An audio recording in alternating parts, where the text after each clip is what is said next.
and welcome race fans, and welcome to Monday Night Racing Action here with the Numb Thumbs Racing League Cup Series race from Charlotte Motor Speedway, all brought to you tonight by Davidson Builders. This is their sponsor track here tonight, and we're in for some great racing action in a fantastic show of driver skill and ability as we watch these guys do quite a few laps around here tonight. And it is a special night, which is why we're starting a little early. Not as early as I wanted to, had some streaming issues here, but we got that all figured out. Nonetheless, after we play the national anthem, we're going to have a special video message that I think y'all are going to enjoy. And be sure to grab those tissues, because, man, it's a fantastic story, and one that'll definitely make you cry a little bit. So, getting a little sappy here on this Down Syndrome Awareness Night for Numb Thumbs Racing League, and without further ado, let's get this one going. Oh, say, can you see by the dawn's early light what so proudly we hailed at the twilight's last gleaming, whose broad stripes and bright stars through the perilous fight o'er the ramparts we watched were so gallantly streaming, and the rockets' red glare, the bombs bursting in air, gave proof through the night that our flag was still there. Oh, say does that star-spangled banner yet wave o'er the land of the free and the home of the brave.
You just take one step at a time.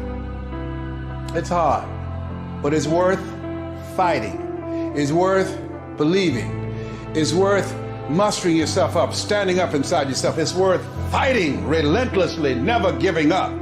I love the sun, but things don't grow because of the sun. You have to have some rain. And you've got to stop looking at rain in your life as something bad. My greatest moments didn't come from my greatest moments. My greatest moments came from my greatest defeats. Because it was during my defeat that I had to find a way to get back up.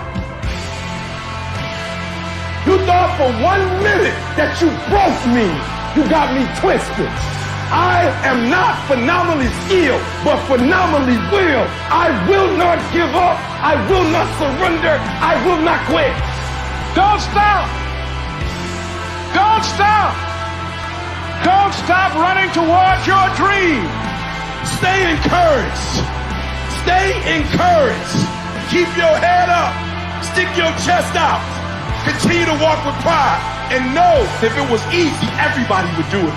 It's not going to be easy, but we have what it takes. Their rough times are going to come, but they have not come to stay. They have come to pass. Don't say I'm having a bad day. Say I'm having a character building day. Don't look at night as darkness. Look at night as a new beginning.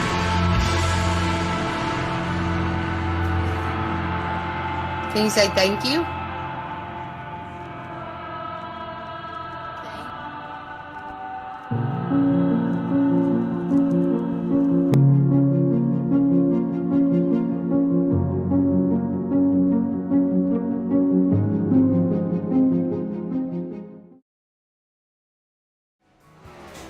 And of course, that special young man there is the godson of the One Machine, Derek Welch, who's running that special paint scheme here tonight. And man, oh man, talk about a fantastic story. And we thank them for sharing that with us here. And we definitely would like to honor him here tonight with this fantastic race here at Charlotte. I'm Alan Brown, and as always, I am joined in the booth by my friend, Mr. Alan English. Alan, we start the night off getting a little teary-eyed, a little sentimental, and now we have to go back to some hard racing action. Yeah, you gotta pull yourself back together. We got some exciting racing on tap tonight for Colby, and we're here at Charlotte, the home of NASCAR, basically. Great mile-and-a-half circuit, quad oval kind of layout. As we've done some Charlotte races here very recently, so we know about that wall coming out of turn 4. So it'll sneak up on you in a hurry. You'll see a little bit of 3 wide action, I think, tonight. I think most of it's going to be guys, once they find the line that works best for them. You're going to see a lot of double file and mostly probably single file action out there. But heck, with these next-gen cars, they kind of keep us guessing, so looking forward to seeing what tonight's racing will bring. Yes, sir, absolutely. As down there on pit road is Mr. Adam Turner, ready to get on into the nitty-gritty down there and watch some fenders being banged out. What do you have for these drivers here tonight, Adam? I mean, it's one fast repair, 70% fuel, 5 sets of tires, 25x incident points, and you'll be disqualified. I think you're also going to have some penalties if you start getting over the 18 mark. So I don't know, it's a cool track. I mean, it's the home of NASCAR, all that stuff. It's cool out night race, which is always cool to see these cars run at night. And I think we're going to be in for some fun stuff. Really, turn 4 was what I'd be watching tonight. That coming out of that tends to be a fun time. So overall, it's gonna be fun watching these next gen cars here. That it is, as we take a look at that race info here for this quad oval at Charlotte. And like you said, a nice night here under the lights, so track temp will be nice and cool, and no weather to worry about here. Bringing us down to tonight's key to the race. Man, it's easier said than done. You gotta save the rubber. Tires are what really gets you up to the front here, and if you use it up a little too quick, man, at the ends of these runs, things are gonna get a little more tough for you. Yeah, on the tire strategy itself, they're gonna have 4 extra full sets of tires, so expect these guys to be taking 4 every chance they get out here, being that this race is it's 135 laps, so yeah, they're gonna have to stretch them out a little bit. Maybe we might see some guys kind of maybe delaying their pits in that last cycle to maybe try to get some, just making sure they have fresher tires than some of their competitors when this thing goes checkered flag. I really don't know what to expect with the next gen. Every week is new, for me anyway. Yeah, I think same here. All are the same. Just kind of see how it plays itself out. I mean, it should be pretty fast, pretty narrow, even though there's 3 lanes most of the track. It still feels like it can get pretty narrow. And, work on that tire wear. Could be do a little team stuff here. And let it rip, man, because this is the showcase track of NASCAR. That it is, as we have just a few moments left here in the practice before these guys have to go out there and try to set some qualifying laps. Everyone trying to get all warmed up and ready to go. And you can see there, Richard Hurst, he's trying to use that outside lane there, getting some practice with that, because he knows that's going to be one of the best ways to try to save some stuff here. But getting up into that outside wall, especially here, when you come out of turn number 4, man, that outside wall seems to just grab you and magnetize you to that outside. A lot of guys out there practicing right now. That's good to see here. They're taking advantage of every second of this practice session before qualifying starts, and looks like that's about it right there. It looks like they're going to start qualifying now. So fastest practice time, Richard Holland in the 11 machine, a 30.203. That's light and quick. Let's see if they can run some good qualifying laps here and put what they learned in practice down on the track here for 2 laps. Yeah, and I hope they practice a little bit of the green flag pit stop, because that could be real tricky if we have some of those. That it can be, as these drivers do start to make their way out onto the track. Ryan Pandisio is going to be one of the first ones out there to try to set a time. He's one of these guys, man. It almost doesn't seem like it matters where Ryan qualifies. He always finds himself up near, especially in the top 5 here at the ends of these races. Yep, Stub Nation's already out there on YouTube. Got Jessica Stubblefield out there. Tower Operator's here with us again. Jennifer Ray is here. Let's see, who else we got? Rebecca Davis is here, pulling for Stub Nation and APX.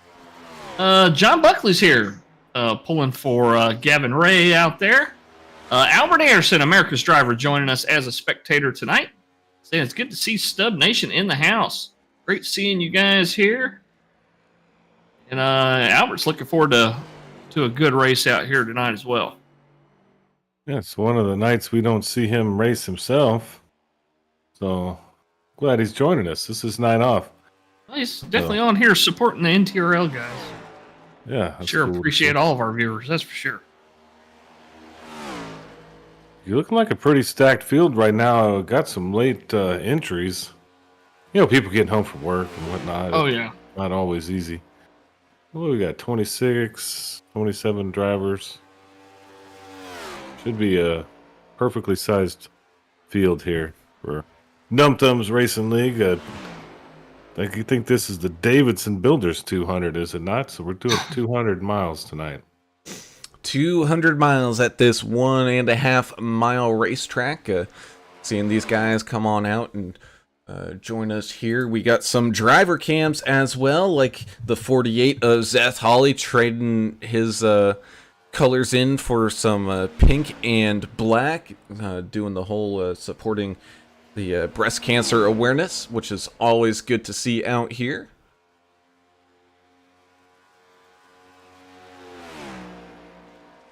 Yeah, a lot of support for different charities, and obviously this one tonight's for Down syndrome awareness.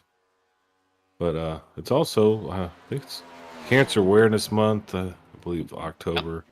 Yep. So cool to see these different paints. Yeah, I saw the real life NASCAR drivers with the pink window nets. That was cool to see, actually. I know English, you missed out on the race yesterday, but it was still pretty good. It was your typical kind of NASCAR road race. You had your favorites. You had the people that probably sent it in a little too hard, and even had some track damage where they had to get out there and red flag the thing. As 00 Joe Bennett joins us here as well, going to throw down some laps right now. Jessica Stubblefield saying, our lives pretty much revolve around these races. She said, let's go racing, boys. Sure glad to have all of our fans out there in Stub Nation. Really got it stacked in their favor out there tonight. Not sure who our race controller is going to be tonight. Didn't see a name put out there. I know they were looking for one last minute. So when we get that information, we'll get it to you. I absolutely got Vince Short jumping out on track right now. Looks like the 23 of Mark Collins hasn't put in a time yet. He was the big race winner here last night as these guys continue to put laps down here. You can see Derek Welch there running that scheme, scraping the outside wall a little bit. Hopefully he doesn't do that too much to that wonderful paint scheme of his here tonight. Trying to put in a very quick time here.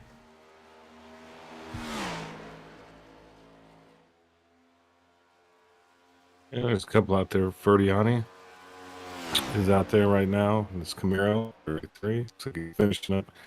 Timothy Stowfield's out there as well. Allegheny Construction Specialties Ford Mustang. Jason Kraft. Vince Short. Everybody's getting their laps in, man. They probably want to qualify upper mid pack here at a track like this would be my guess. That would be I would say a pretty good call there, Mr. Turner. It sounded like you were heading off into go explore Mars or something for a second there. I thought it was just me. I wish. Is it fixed? Yeah, it's good now. I kind of modulate sometimes when I head to outer space. Sorry, guys. Got Juan Jimenez trying to get on out there and put in some good laps. The question is, will that 2 machine be able to save the tires? We saw him have a pretty good run last week. The problem was he started off maybe a little too strong and drifted backwards in the field. You also have that 23 of Mark Collins out here running along, trying to get a good qualifying spot. Chris Muth Jr. now going out there to join the track. Also a newcomer, the 7 of Toby Blakesley is heading on out there, and happy to have him on board and can't wait to see what he can do here tonight. Yeah, welcome NTG Trucking to the YouTube chat. Well, Appreciate y'all being here. am I seeing something wrong? It says Derek Welch has manually disconnected. I don't know if that was previous or something happened. Just popped up. He may be disconnecting or reconnecting. Maybe have a frame rate issue or something.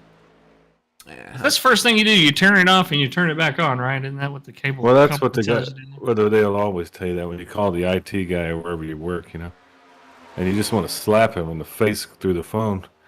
I Yeah. did that already. Yeah, I've turned it off and on, reset, did all that. Well, the sad part is though it usually works. It does. I But wouldn't if be calling tech support. Yeah. Thank you. I'm not that. That's how I got to you. But I guess there's idiots out there that don't understand that kind of works sometimes. So they gotta go to their spiel. They should, have that tattooed on their forearm or something as an IT guy.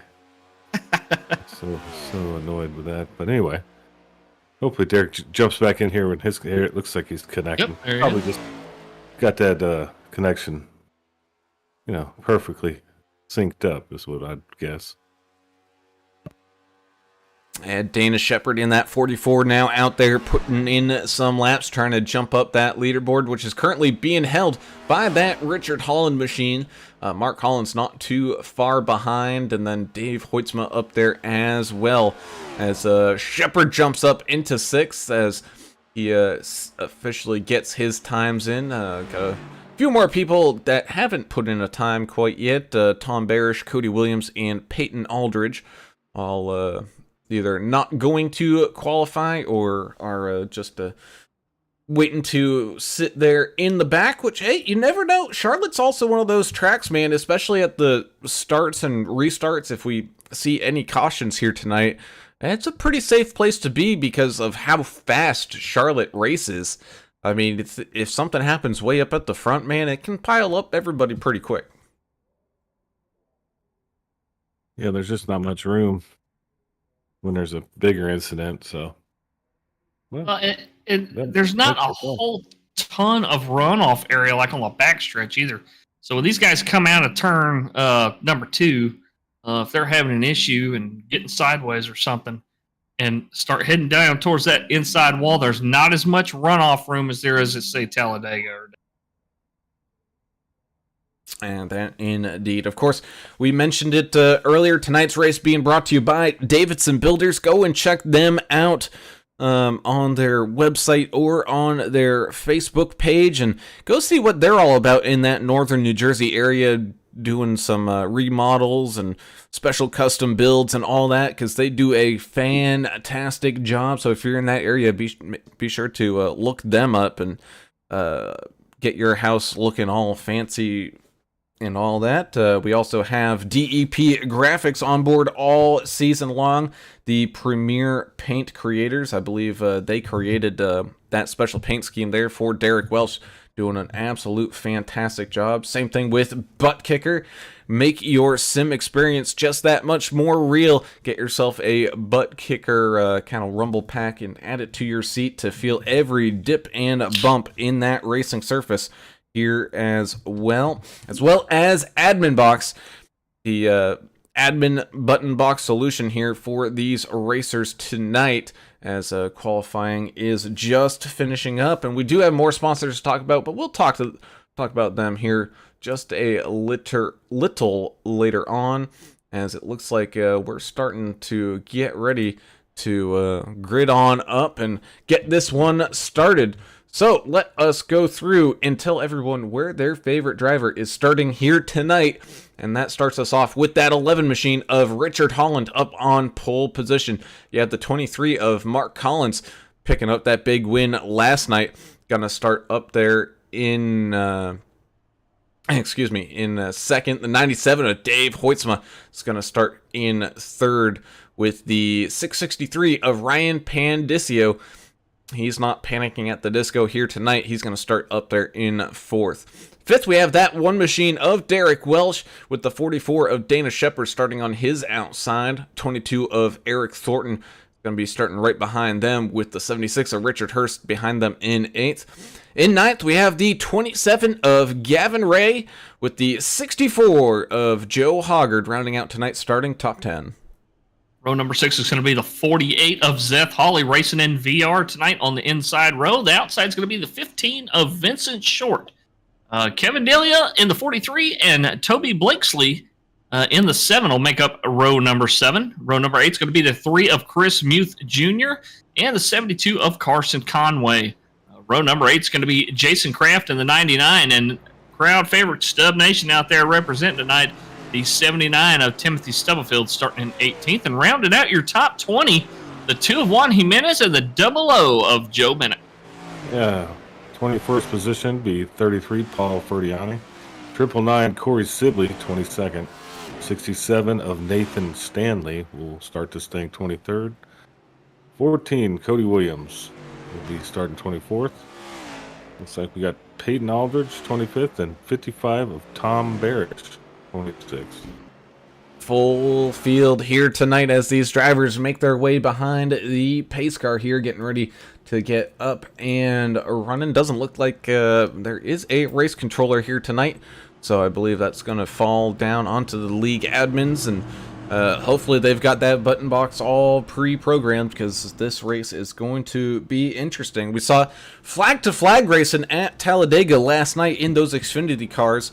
That's amazing. Which was absolutely amazing. That race flew right on by. You almost never even think about doing that here in iRacing in officials, man. You're talking at least half that race, you're probably under caution.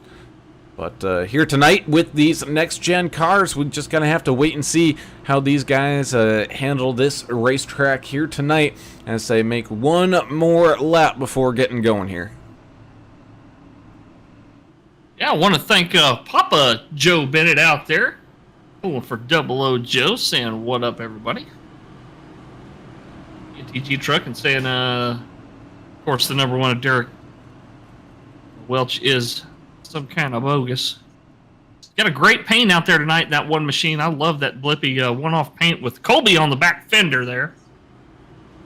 Good job by EP Graphics to kick that out.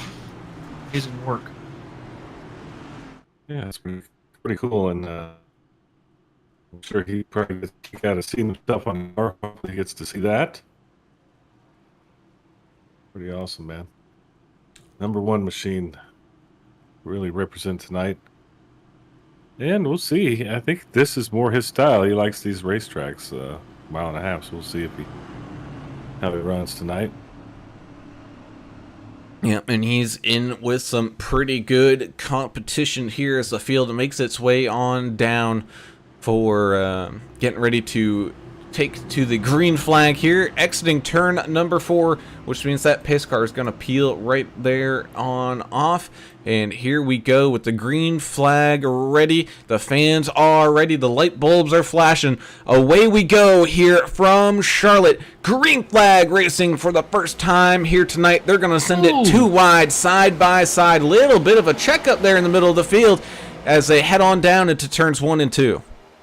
Yeah, that was all behind Hurst there in the 76 machine. The 64 of Hoggard and the 15 of Vincent Short kind of all piled up on each other. Hoytsma early getting loose coming off of turn number 2. Possibly those cold tires coming into effect, and he's got some damage there. He's going to immediately have to come on down into pit road after making contact with that inside wall. That's what we were talking about during the race, the beginning of this race here, about how there's not much runoff area. You got to be careful. Cold tires, you will hit that inside wall if you lose control. Yeah, and with those cold tires, really, man, you got to take those. Oh, hard impact. Seth Hawley. Oh, 27 of Gavin Ray goes hard into it. We got cars flying everywhere. Flipping as well. Wow. That was a horrendous impact for the 27. He hit that curved in part of the inside wall at a right angle. 00 Joe Bennett went airborne, somersaulted after that. 27 kind of flew back up the track, didn't have anywhere to go. Oh, man. That's a good thing this is a simulation, folks, because that would have been probably a deadly wreck right there. And so what it looked like Hawley in the 48 just kind of lost control and caused some of that mayhem behind him. Man, these tires with this cold track, man, it just absolutely is just brutal on these guys here. As we see that 26 of Peyton Aldridge try to cut on through, and oh man, that 999 of Corey Sibley. He's got a wheel that's not pointed in the right direction here. He's trying to get turned into the corner constantly here, as he had a hard impact with that wall. But yeah, that's pretty much all that happened here was Seth Hawley just breaking loose a little bit as he was coming out of turn number 2 up into the outside wall, which collected the 27. Nowhere to go for the 27 as he just hits that inside wall and like obliterates it here. 00 Joe is the one that goes for a wild tumble as well. But that one definitely collected quite a few people, and it looks like the 7 of Toby Blakesley was one of those guys as well. Yeah, Jessica, you're right. Stubbs stayed clean. He it happened so far in front of him, he was just able to kind of drive through the aftermath there. Still got some meatball flags out there. The 27 of Gavin Ray. Seth Hawley just used a fast repair to clear his. 00 Joe Bennett still waiting on a tow. I'm sure he'll be using his. He had a hard impact as well as Gavin Ray, and both vehicles airborne at different points there. Yeah, that 27, I think Ray just shot up the track. And it didn't look like if you're in 00 Joe's car, you thought you had cleared this thing, but that thing that's made right. contact with a low wall, shot up the track like a missile, and took out 00 Joe and looked like Sibley there.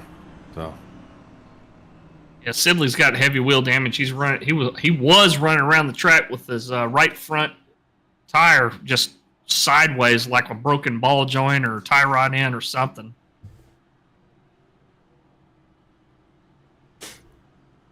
As these guys Fast repairs are for. That indeed, as these guys pace around the pace car here, how about we talk to a driver who I don't think we've ever talked to and is an absolute fan favorite. Let's talk to that 79 machine of Stubbs right now. Squeaking through that wreck here. Let's make sure we get everything up and running. 79 Timothy Stubblefield, got a copy? Tim is sneaking through that caution here, being able to kind of pick and choose your way down through the track there. Seems like the cold tires are a big issue here early on in this race. Oh yeah, definitely. It's going to take a few laps to get warmed up. It's kind of loose on entry and exit.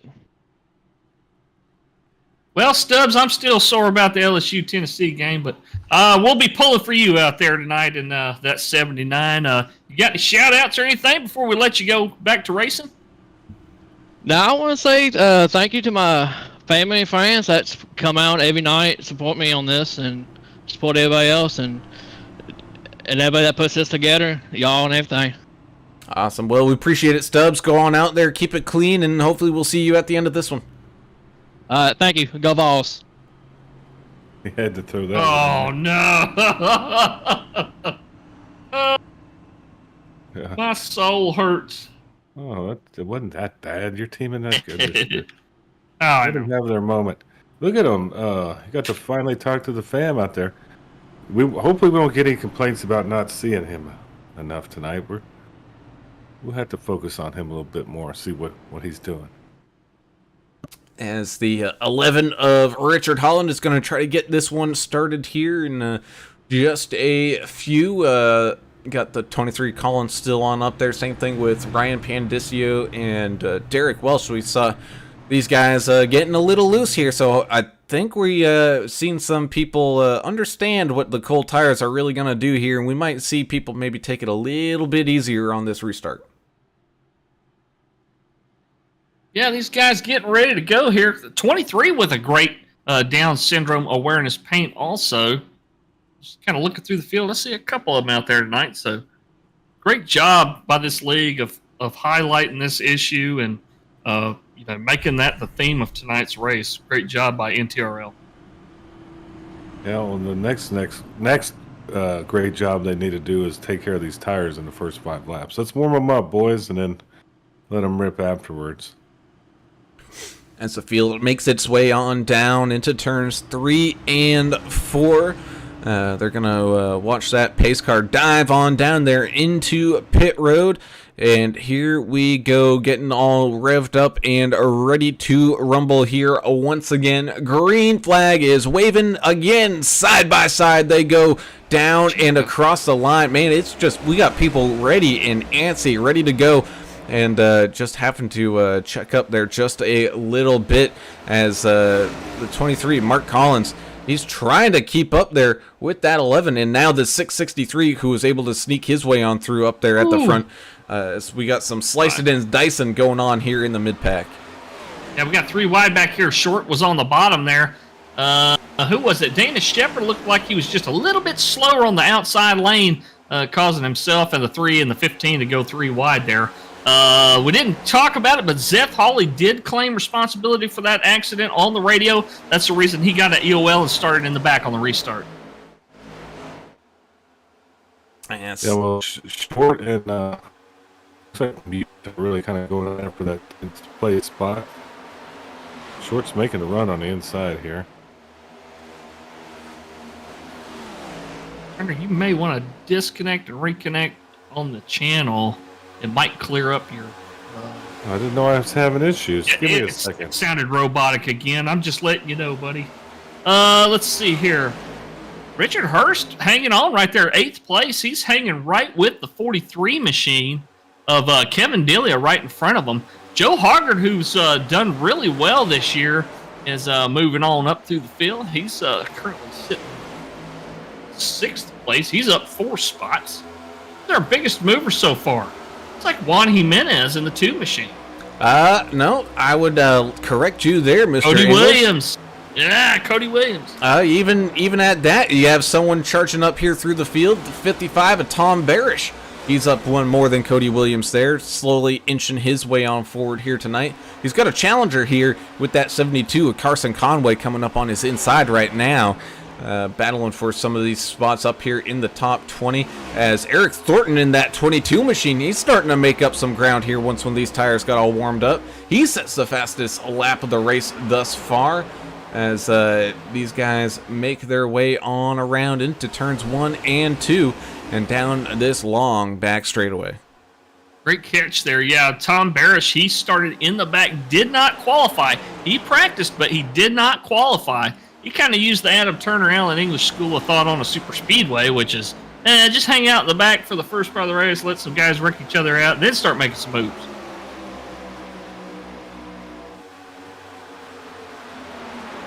Got a mosquito chasing me around the room here. How he got in here.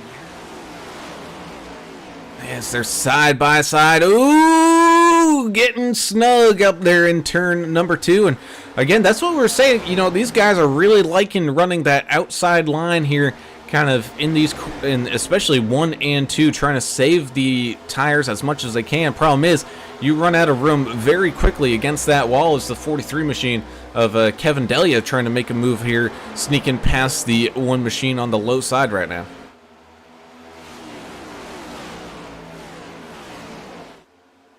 Yeah, guys, find their line around here. Not a whole lot of guys running up real close to the wall, but there are a couple of cars. The one of Welch is kind of doing it right now, running that upper line.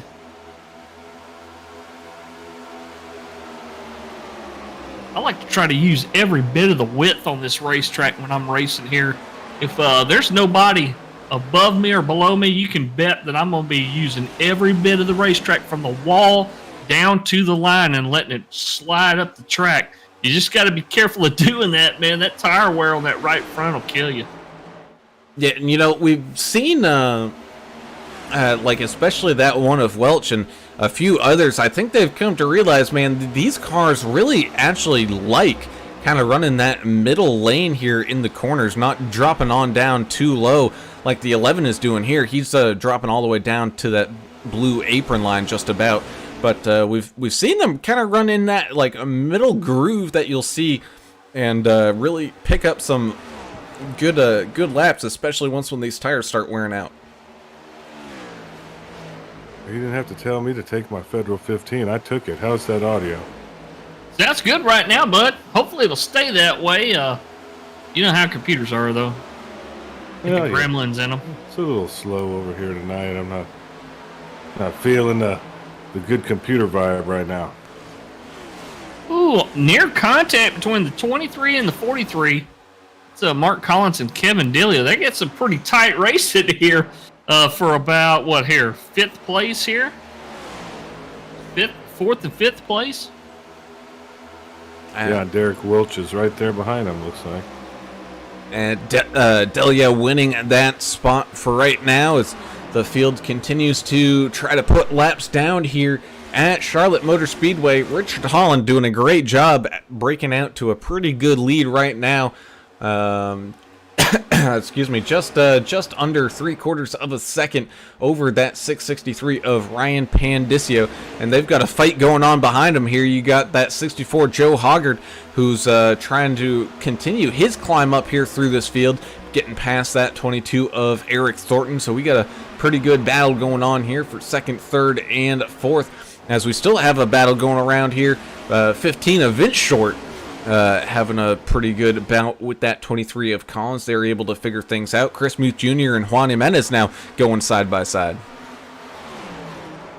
Yeah, he's working on the 23 of Collins right now. The one of Derek Welch just got around the 23 of Collins there. And I was looking at the sponsor on the one machine, the one with Colby on the back fender there. Blippy. We were talking about the other day. You know what Blippy is, don't you? It's like a modern day, what do we say, Adam? He's a modern day Pee Wee Herman. Oh, yeah. If you got little kids, you know what Blippy is.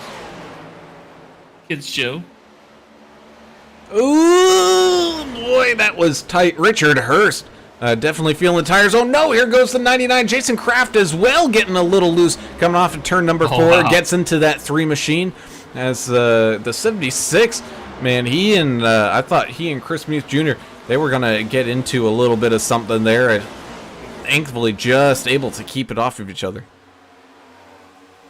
Yeah, the 99 going down onto the infield, but able to re-blend back into traffic before anything bad happened there. Number 2, Juan Jimenez.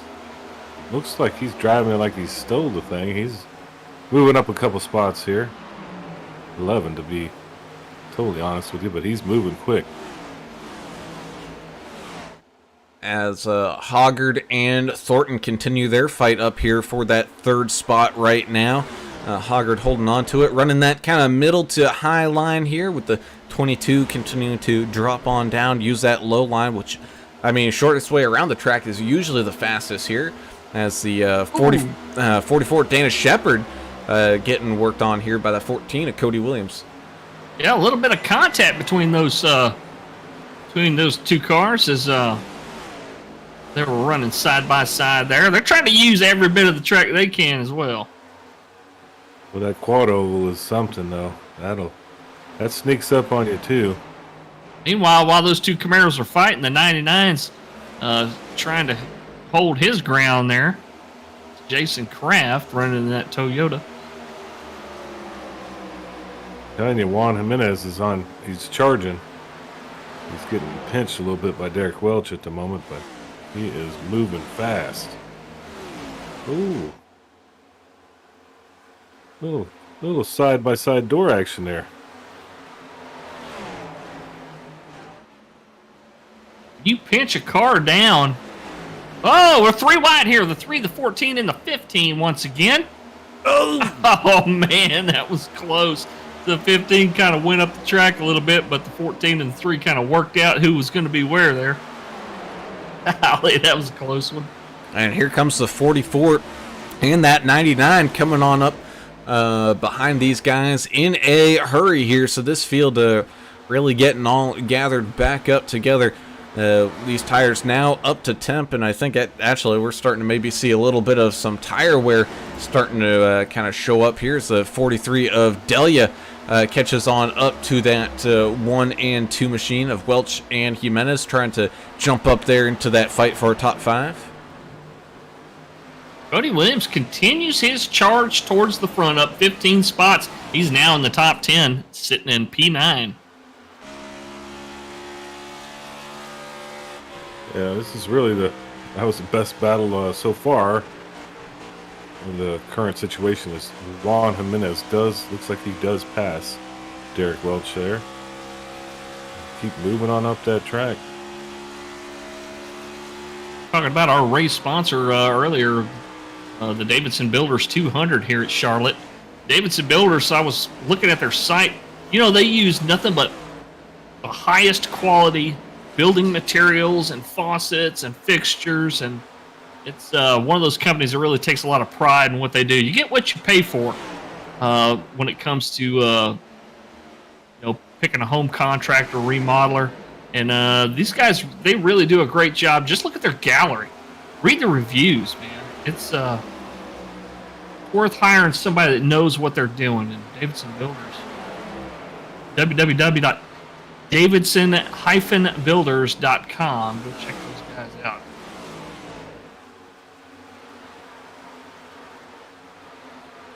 Well, I got good news. Looks like Timothy Stubblefield's only down 3 spots. Hopefully he can stop the bleeding there and we'll start moving up. He's in 21st. Tom Barish behind him. Peyton Aldridge there. All on the lead lap. You got Paul Ferdiani in that 33 machine right now, working on that back bumper of the 999 of Corey Sibley. Stubbs sitting right there behind them as well. 72 Carson Conway trying to maybe save those tires here, up in 17th, holding off the 67 of Nathan Stanley right now. We saw there the 27 of Gavin Ray having a good battle here with that 00 Joe Bennett machine, as they tried to fight their way up and try to get back out in front of that 97 of Dave Hoitzma, who because of his incident early on that lap number 1, he was able to come on down into the pits, get fixed up, and only go that 1 lap down. So right now, holding on to that lucky dog spot. Yeah, only 1 yellow so far tonight, but with the way some of these cars are wiggling, like that 43 just now, tire wear is definitely becoming a factor now, and look for the handling to go away on these race cars faster and faster here as we make laps. Yeah, I think it's getting more difficult to put down power coming out of 2 and 4. And that's why you're seeing some of that slipping and sliding. It's only going to get worse. And we are 30 laps completed here, going on to lap 31 of this 135 lap bout at Charlotte. 22 Eric Thornton now trying to hold off that 14 at Cody Williams, who's continuing his charge here, trying to push his way up through this field, as that 11 of Richard Holland just absolutely turning and burning here, opening up almost a 2.5 second gap on the rest of the field. John Buckley's saying, and he's usually pretty good about this. He said, should be looking at pits here in about 10 laps or so. Let's see, from lap 30-ish. So maybe lap 40, we'll see some guys start rolling back down. Their last pit stops. Nobody pitted, I guess, except the guys that had damage. Yeah, that's negligible. Everybody else stayed out, yeah. Yeah, 3 laps not really going to mean anything. So everybody, if we're going to go green here, I would like to see everybody come down pretty much at once or twice. You know, a couple different packs. You got to have a friend. You don't want to pit by yourself on these green flag situations. I actually want to disagree with you a little bit here, Turner. I think pitting on your lonesome here, I don't want to say it's going to hurt you or help you. What's really going to affect you is if you're going to be coming back out of those pits in traffic. If you can get a pretty clear track and you can just kind of drive the line that you like, maybe save a little bit of tires, it makes you just a little bit quicker here, I think. Oh, we'll see. It is Charlotte. It's not a super speedway or anything. Right, and I think most of these guys, they should be able to get up to speed by the time they get down to the end of the backstretch there into turn 3, where they can safely merge. They've got half the backstretch there. They should be able to merge in. Oh, contact between the 3 and the 44.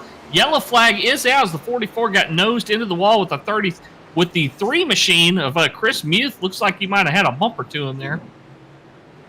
Heavy damage on the right front of the 44 of Dana Shepard. Well, that kind of changes everything, doesn't it? Yep, that's called a free pit stop here coming up for these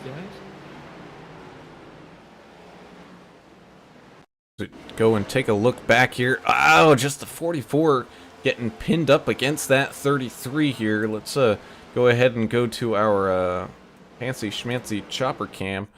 Kind of see what happened here. Oh, man, the 3 trying to stay as high as he can, stay off of that 44, but the 44 just kept coming up just a little bit and gets tagged and spun into that outside wall. Of course, the 11 of Richard Holland not too thrilled about this caution as he was running away from the field. Same thing with Juan Jimenez. He was ripping up through this field. He manages to get all the way up to second before that caution comes on out.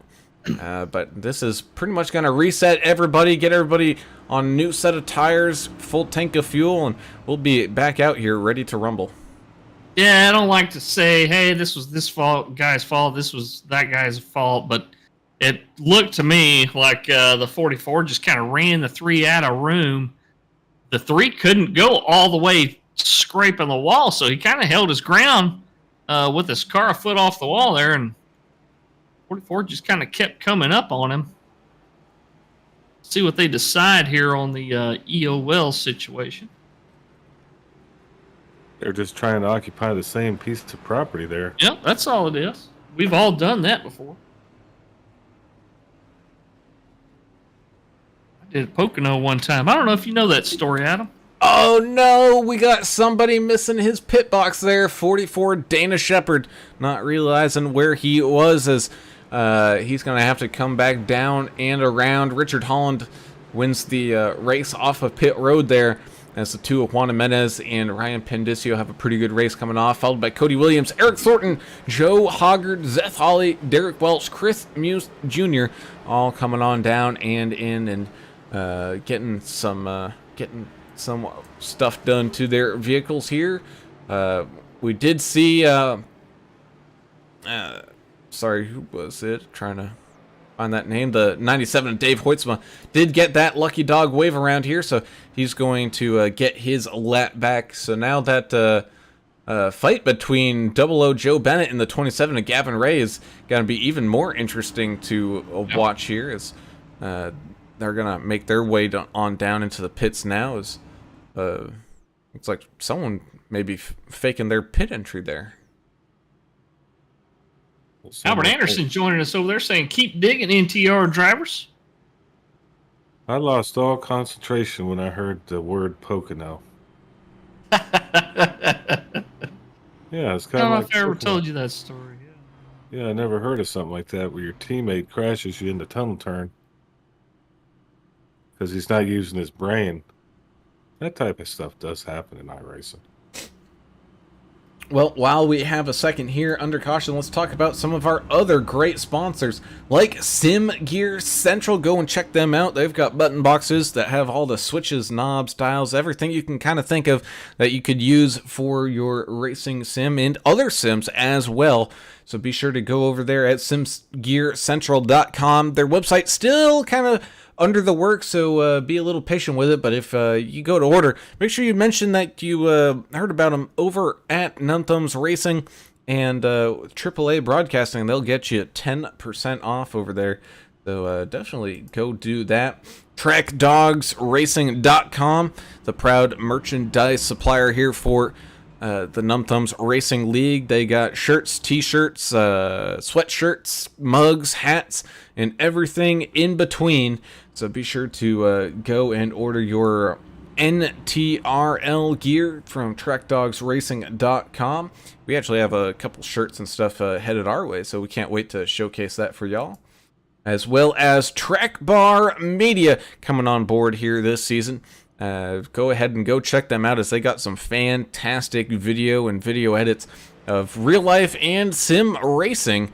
And I do believe they were in charge of that great video we showed here at the beginning of this race. So be on the lookout for them, as they do a great job with their media. Trying to post some links to these great sponsors so that way you guys can follow them here. I know, I just kind of give them a like and give them some love, you know. I kind of ripped them off pretty quickly there, so I could give you a little bit of time to. I got it, buddy. Get their stuff. Yeah, hit the like and thumbs up. Follow them. Do this, do that. You know, let Meta know everything you're doing with your daily life, so they can just do whatever they want to you, which they do. So, regardless, we have to communicate in this world, and that's the best way we got right now. Is YouTube, the Facebook, the Googler, you know. If you guys like what you see on our channel, you know, give us a thumbs up, and if you hadn't already, subscribe so you don't miss any of the racing action during the week. We're doing 5 races a week for you guys, so appreciate all of the support we've gotten so far. It's been great. That indeed, as the 11 of Holland gets ready to get back to green flag racing here into that quad oval. One more time, green flag is out, and here we go. Drivers, be careful. Cold tires, as that 663 of Ryan Pandisio gives that 11 a big old shove, trying to get a big run here as well. Oh, we got some side banging action here. Joe, it looked like the one of Derek Welsh getting into the side of other people there, as they beat and bang through turns 1 and 2 as they all shuffle on down here at Charlotte. Seth Hawley about to be caught in the middle, 3 wide with the 3 of Muth. Oh, and he goes down onto the apron. Oh, and in front of him, cars in the apron. Big wreck here. Oh, 43 goes down into the pit lane wall. Still green. Causing some problems back here with Ray in the 27, but they managed to get through it. That was a little dicey. Vincent Short coming over the radio saying he had a little pucker action there. He kind of saw his life flashing before his eyes there. Comes on the low side here. Chris Muth tried to make a pass here 1 lap later after his little scare. Well, where that happened right there at the back end of the front stretch, you catching super speed right there, and it's pretty. The angle of the track moves a little bit, and it's crazy right there. They handled it well. Yeah, the 15 just getting down into that 43 of Kevin Delia. As up at the front, they've been racing just as hard.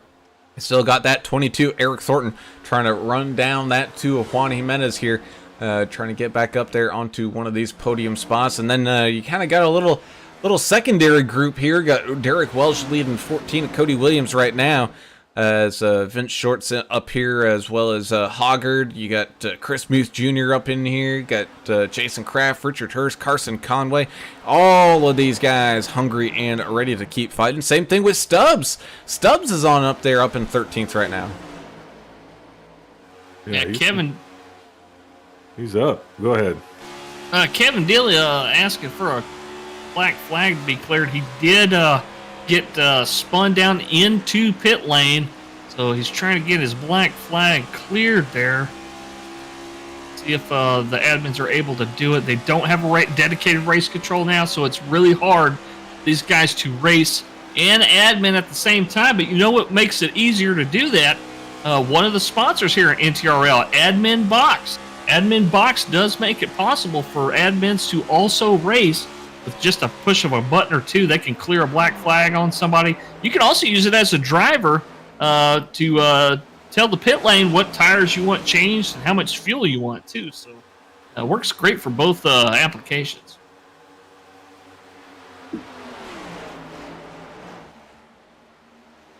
Really battling out. Conway's hitting the wall quite a bit here, 72 machine. He's in a pretty big battle here with that 76 of Richard Hurst. Looks like Hurst will be able to get that spot away as Stubblefield kind of watches that action unfold in front of him. He's got that 99 of Jason Kraft there now in the sights for that 72 of Conway. Yeah, for those of you watching at home, if there is a wreck like that, it doesn't matter how many vehicles are involved. If they all go down off the racing surface, and there's not any danger of other cars hitting them, it will stay green. Thank you for the help out on the explanation there, Mr. John Buckley. Oh, really tight racing here in the middle of the pack. 72 and the 64 all up on each other there. They come out of turn 2 onto the backstretch now. Yeah, that's Hoggard and Conway. Really colorful cars. Both of them look really nice out there under the lights. And they're trying to make a race out of this thing.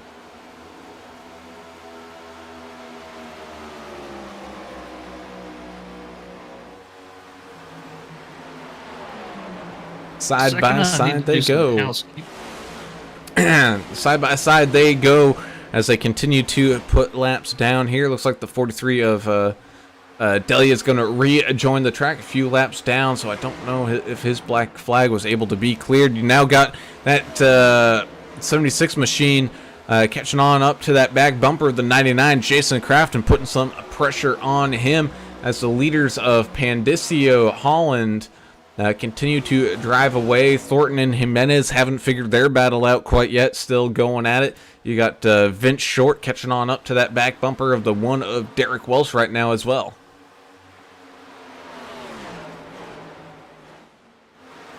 What were you talking about being the housekeeping? English? I'm doing some housekeeping stuff over here on Discord. I'll be right back. Oh, housekeeping. Gotta figure things out on the Discord machine. So many machines to run. I don't know, it's amazing if we get anything done around here. Well, speaking of machines being run, you got that 97 machine of Dave Hoytsma trying to, after getting his lap back, climb his way back up through this field. He's started way up there. He's right now in 15th, down 12 spots, but getting that lap back maybe re-energize that 97. Yeah, 97 of Hoytsma. Let's see here. Back on the lead lap. Right now, 00 Joe Bennett. The lone car 1 lap down is at least on my scoring table here. Eligible for that wave around here on the next caution we get, if we get one. I mean, we've gone quite a few laps here, quite a bit of distance, having only one yellow so far tonight. Yeah, it's been clean. Juan Jimenez really impressive, up 16 spots in the 2, and Wow. same with Cody Williams in the 14 machine. He's up 19 spots. So a lot of movers in the top 5. Nikki Online over there on the YouTube supporting Team Short, Vincent Short out there in the number 15. He's currently challenging that one machine of Derek Welch, putting pressure on him right now. These guys driving a little nose to tail action here as they are on lap 53 out of 135 here at Charlotte tonight. We got Cody Williams winning that battle here on that one for right now. Same thing with Juan Jimenez, still able to hang out in front of that 22 Eric Thornton for a little bit now, as things starting to space out just a little bit. But Ryan Pandisio, he hasn't let go of that back bumper too much of Richard Holland. Now, Holland in the 11's just been Mr. Consistency, solid as a rock out there in that 11 car so far tonight. Ryan's going to try to do the best he can, stick up there with him and stay as close as he can. Eric Thornton looks like he's trying to close the gap some. The 22 machine steadily gaining time on the 3rd, 2nd, and 1st place cars.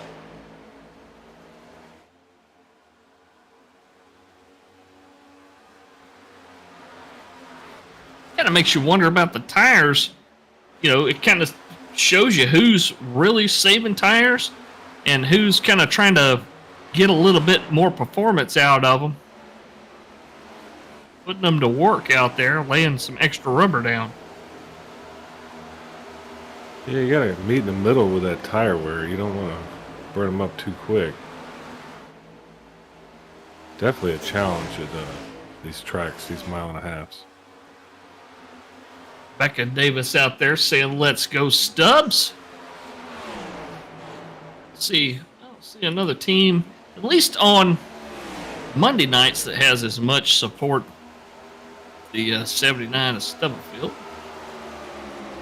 Eddie Rose is here tonight once again, pulling for the 15 and the 72.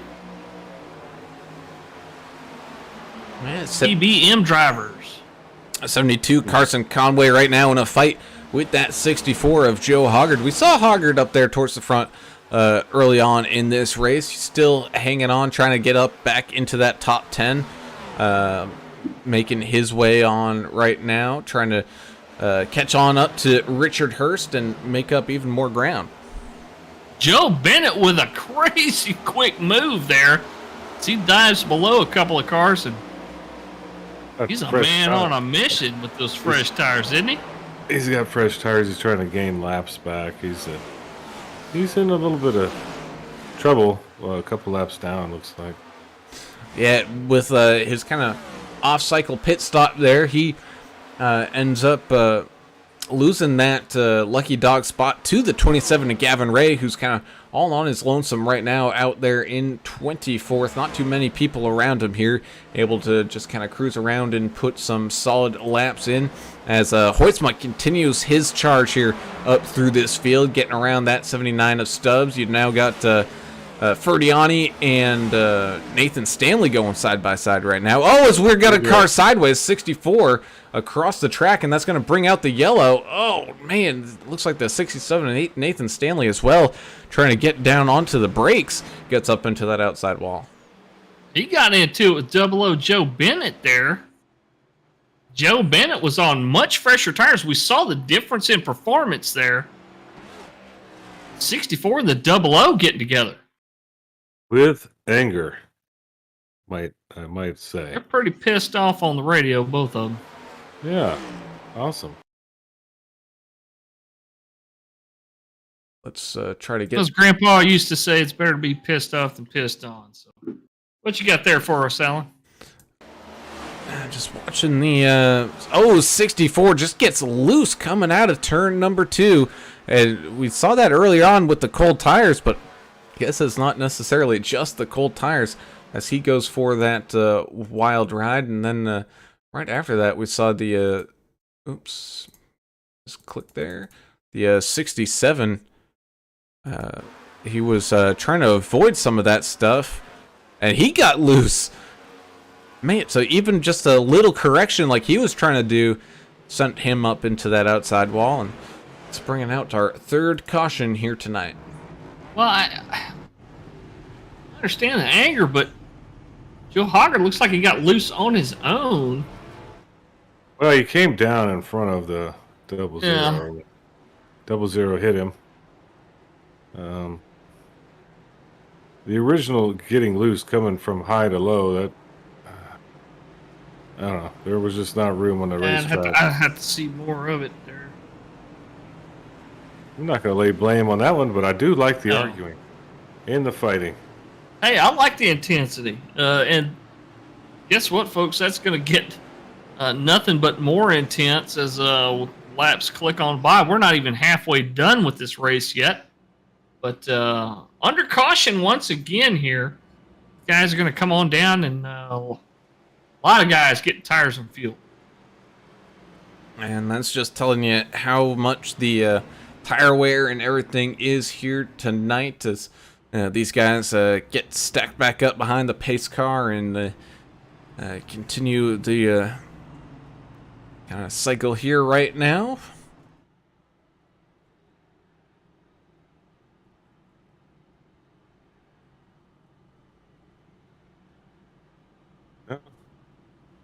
We have to. We'll come down here in the haulers and we'll work it out, you know.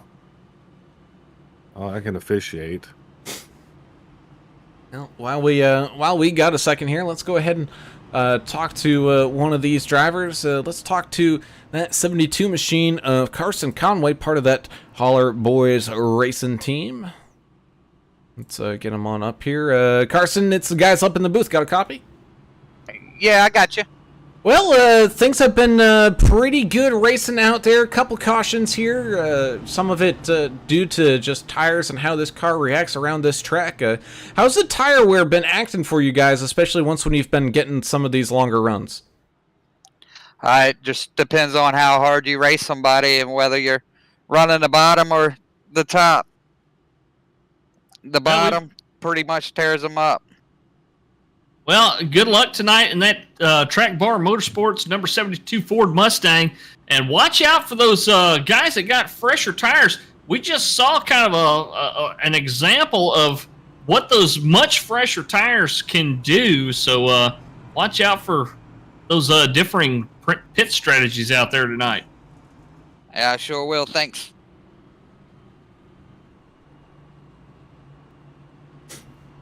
Sending him back down to his home here. So this field gets ready to get stacked up too wide here behind the pace car. You got Holland and Jimenez up at the front. It's someone getting their lap back here. Looks like that was Kevin Delia hanging on out there as... man, from basically the get-go here, Richard Holland, he's been one of these guys to definitely beat out here. He's been hanging on to that front spot pretty well here, as he's now going to have that two of Juan Jimenez starting up on his outside here. Just trying to figure out what Juan was doing there, but just, I don't know, maybe texting, maybe drinking, who knows. Yeah, I mean, sometimes you just got to do what you got to do in these cautions. You know, you might have to slam a fifth of whiskey. You know, drinks a TV, eat a TV dinner. You know, shoot some squirrels out the window. I don't know what he's doing over there, but he's driving the thing pretty damn well, up 17 spots. So whatever he's doing it right. As we're quickly approaching the halfway point of this race. Getting ready to go back to that green flag racing here. I think I've done every one of those things while I've been iRacing. That's kind of what I meant. That tickled me just right. That was funny. pace car peels on off down into pit lane, down and across the line they go. Too wide racing action here once again from Charlotte Motor Speedway. Got a little shuffle down here through the line as they send it off down into turns 1 and 2. That 2 of Juan Jimenez not giving up too much ground here. One of the best restarts we've seen from that outside line thus far as he tries to stay up there with that 11 machine. People slicing and dicing. You see that 663 of Ryan Pandisio kind of tucking in behind the 14 of Cody Williams right now, and that 22 of Eric Thornton, who are side by side, almost getting into each other here on the exit of turn number 4. Well, what I saw on that restart was it was a little bit cleaner. We didn't have as many checkups and bottlenecks and guys, smacking into each other coming to the start-finish line. These guys are starting to learn that leave a little bit of gap and maybe kind of wait on that car in front of you to go. Lift a little bit if you need to so you don't stack up.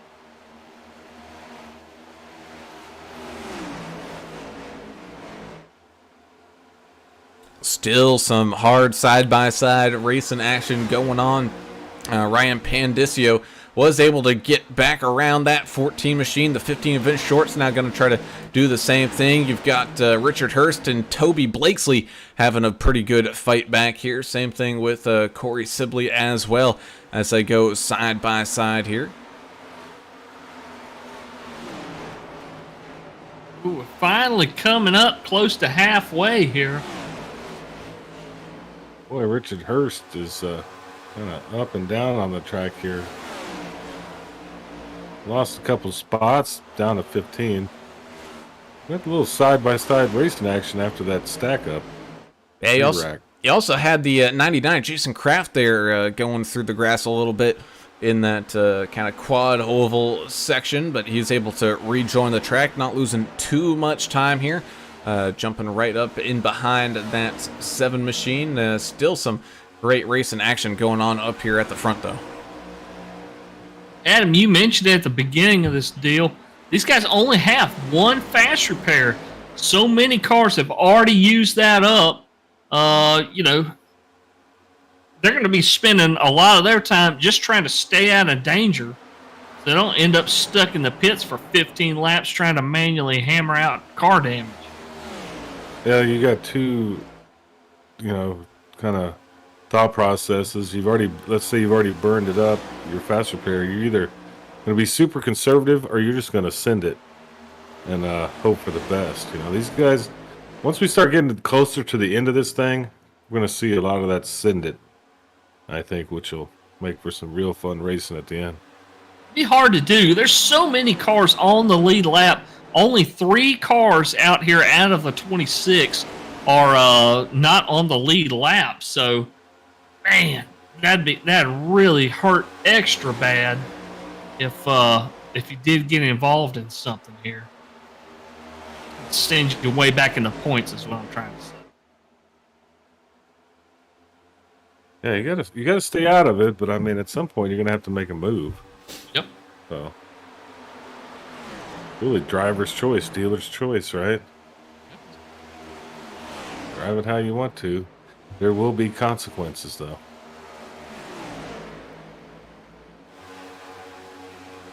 Cody Williams continues his march to the front, up 19 spots.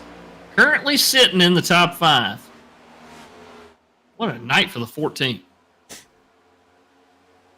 He's still doing pretty good up there right now, tucking in behind that 663 of Ryan Pandisio. Got the 15 of Vince Short sitting right there behind him. Same thing with the 1 of Derek Welch. These guys just absolutely flying around this racetrack here right now as just kind of looking through the times and whatnot. Eric Thornton in that 22 machine, who's currently in 3rd, trying to maybe make a little challenge on the outside here on the 2 of Juan Jimenez. Still holds that fastest lap time of the race. 97 Dave Hoytsma trying to get his name back up into the game here. Trying to drive around the 72. Also have the 33 Paul Ferdiani sitting right there as well.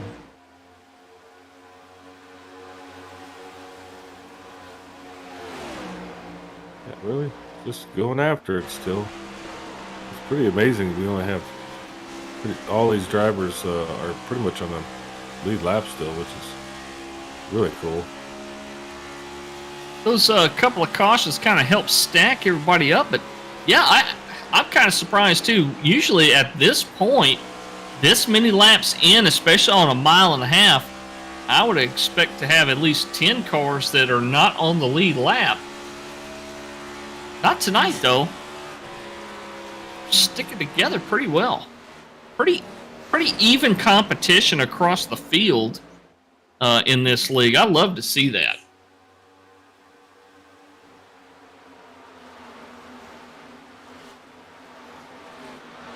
As the 7 of Toby Blakesley makes a big move. Same thing with the 99 of Jason Kraft catching on up to that 72 of Carson Conway here. We heard from him. He's definitely in tire saving mode here tonight. Yeah, that's kind of doing what you're doing. I'm looking for some good racing out here. I'm just kind of going through the field. Mark Collins is racing a little bit with Sibley, looks like. There's some other stuff happening here. Let's see what else we got. Hoytsman's trying to work his way back up. He's made his way back into the top 10 after that early incident, so good for him. He's almost caught that front pack there. Indicio's doing everything he can, trying to protect that low line. We see the 14 kind of trying to work on him a little bit, trying to stick his nose down there, but the 663 is doing everything he can just to get down there just low enough to keep the door closed for the 14 of Cody Williams. When talking about tires, it looks like Chris Muth, he's sitting there in 8th, but he's had a lot of space around him, and he's kind of running the high line, in the corners. I wonder if that's going to help him save tires here as this thing starts winding down. It just may be, as the 99 of Kraft continues his charge here, trying to get up the inside of the 33 of Ferdiani, making that move and continuing to climb up this leaderboard, now trying to chase down that 7 of Toby Blakesley and sneak his way up into that top 10. But Richard Holland here having all he can handle with that 2 of Juan Jimenez, just riding that bumper here. We saw that, 2.5 second lead early on. Oh, Ryan Pandicio in the background there, getting up into that outside wall. Yeah, he scraped it pretty good, but recovered.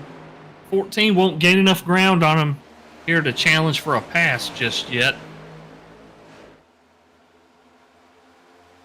Eric Thornton's holding his own right there in that Camaro. Doing a good job. That 22 been clicking off laps, just trying to stay out of trouble. Doing a great job out there tonight. What it looks like to me Jimenez is doing is just playing games with that number 11, making him think real hard about what he's doing and drive without a rear view mirror. So it's a mental game right here at the top 2 spots, looks like right now. Oh, 44 of Dana Shepard is wrecking. The yellow is out. He did slide back down across the track. A couple other cars are involved in that.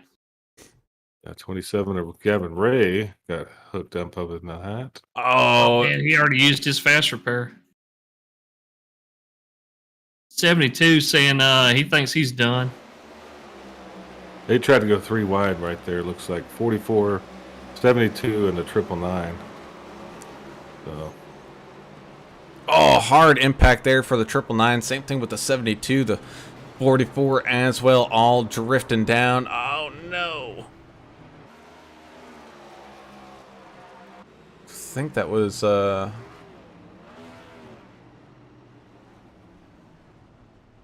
to find the right name here. The 27 of Gavin Ray. Oh, man, who was going to be the lucky dog here, but just having an issue there himself. I think he ended up getting too much axle damage. He gets caught on up. So wreck was happening right in front of him, just getting tagged there and hard into that outside wall. Lauren Stubblefield said that's another shot. Well, I'll tell you what, out there. There's a little bit of anger out there on the radio for whatever reason here. I'm trying to figure out, you can't push it 3 wide into coming out of turn 2, and it just yeah.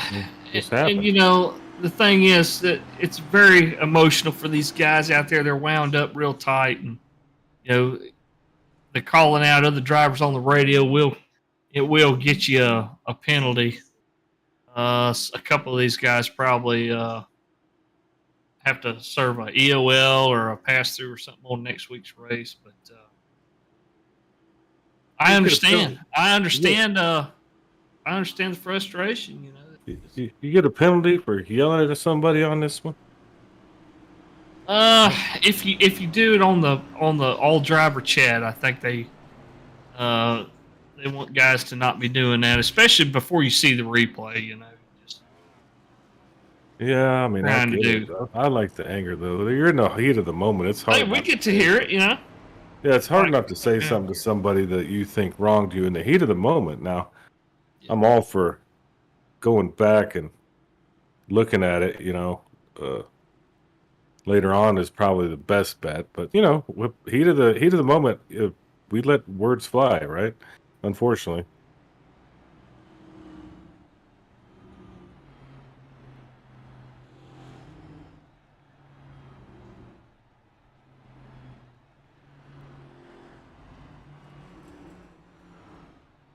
Got here as far as pit action, we got about just about everybody's already pitted. Joe Hoggard in the 64 has not. Is that right? That is correct. Does that check? He is last pitted a lap 60 and he stayed out 22 lap old tire. I think he's trying something different. Man, it's like shooting a game of Yahtzee in Waco on a Saturday night. Well, rolling snake eyes. It's one of those where I kind of agree with his decision here, because everyone coming on down here at lap 80, that meant it would be a 55 lap run to the end here, which I don't think these guys can make it. So he knows that at least one more pit stop is going to have to happen, so he might as well make that one pit stop here,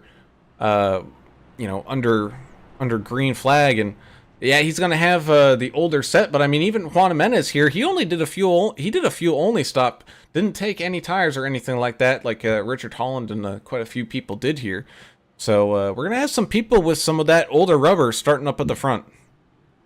Do have a couple of drivers done for the night. The 72 of Carson Conway involved in that accident. Gavin Ray involved in another one.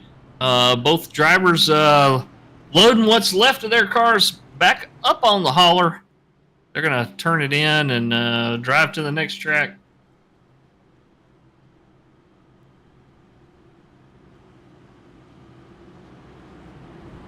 Speaking of the next track, let's see. What have we got on tap for next week? Looks like LA Coliseum.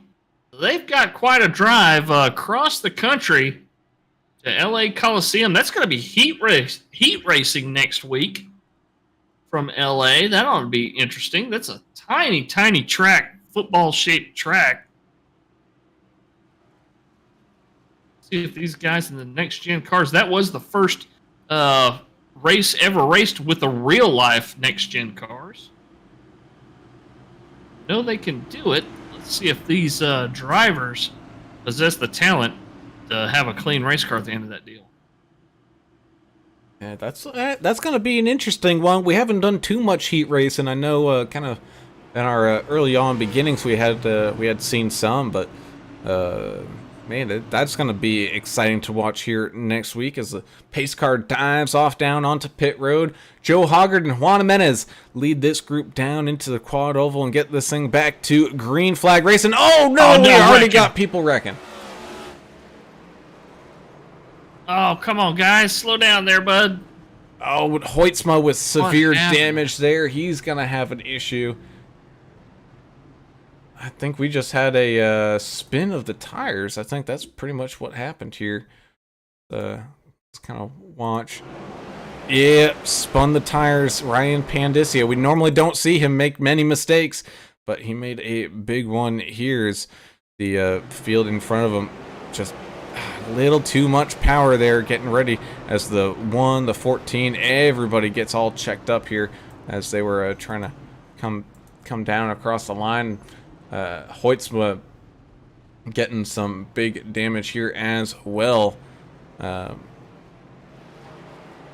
Looks like that was that was crazy.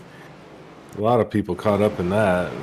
Just everybody's so wound up, ready to go right there, Brown, and it's hard to stop the momentum of that train. Oh yeah, the one of Welch gets involved in it as well. So let's take a ride here from the 15 of Vince Short, as you can kind of see what happened here. A little bit of a checkup in the back as, man, just everything breaking loose in front of him here. Because you're still going up through gears right there. I mean, and then to see a car spin, you have to get out of that mode of trying to gain as much speed as possible and get the heck on the brakes there. Well, Muth and Ferdiani both did a great job of getting low, getting out of there, keeping their speed down. Really good for them to get around that thing. Gotta have an escape route, right? That's right. They tell you when you're riding a motorcycle, always keep an escape route. That's why right there, is because when stuff goes south, get down. Slow down, get out of the way. With that caution, Hoggard will come back down onto pit road, get some stuff done there. But imagine feeling the 14 of Cody Williams, who you can see from the roof there. Basically, if you're looking dead ahead and getting ready to go back to green flag, next thing you know, you're spinning sideways and not knowing what happened. Man, that's going to be a little bit frustrating there for him. But thankfully, minimal damage for the 14 machine, who's still up 19 spots on the day there in 5th. Yahtzee. And just like that, there's only 50 laps left in this deal.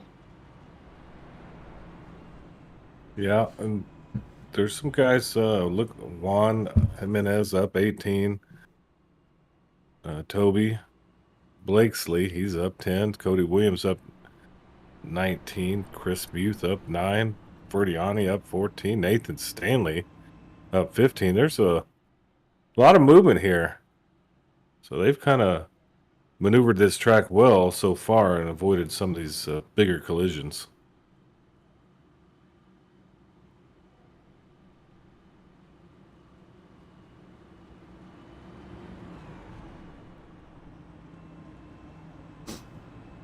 Hey. Timothy Stubblefield's also up 6. Jason Kraft's up 6.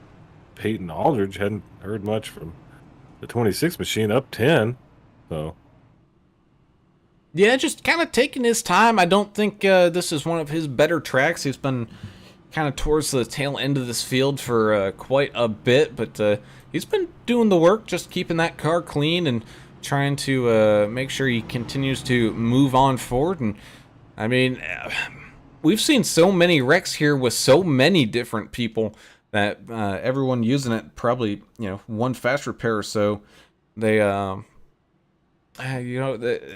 if something happens here towards the end and people end up getting wrecked out, man, those attrition spots, those are real money spots.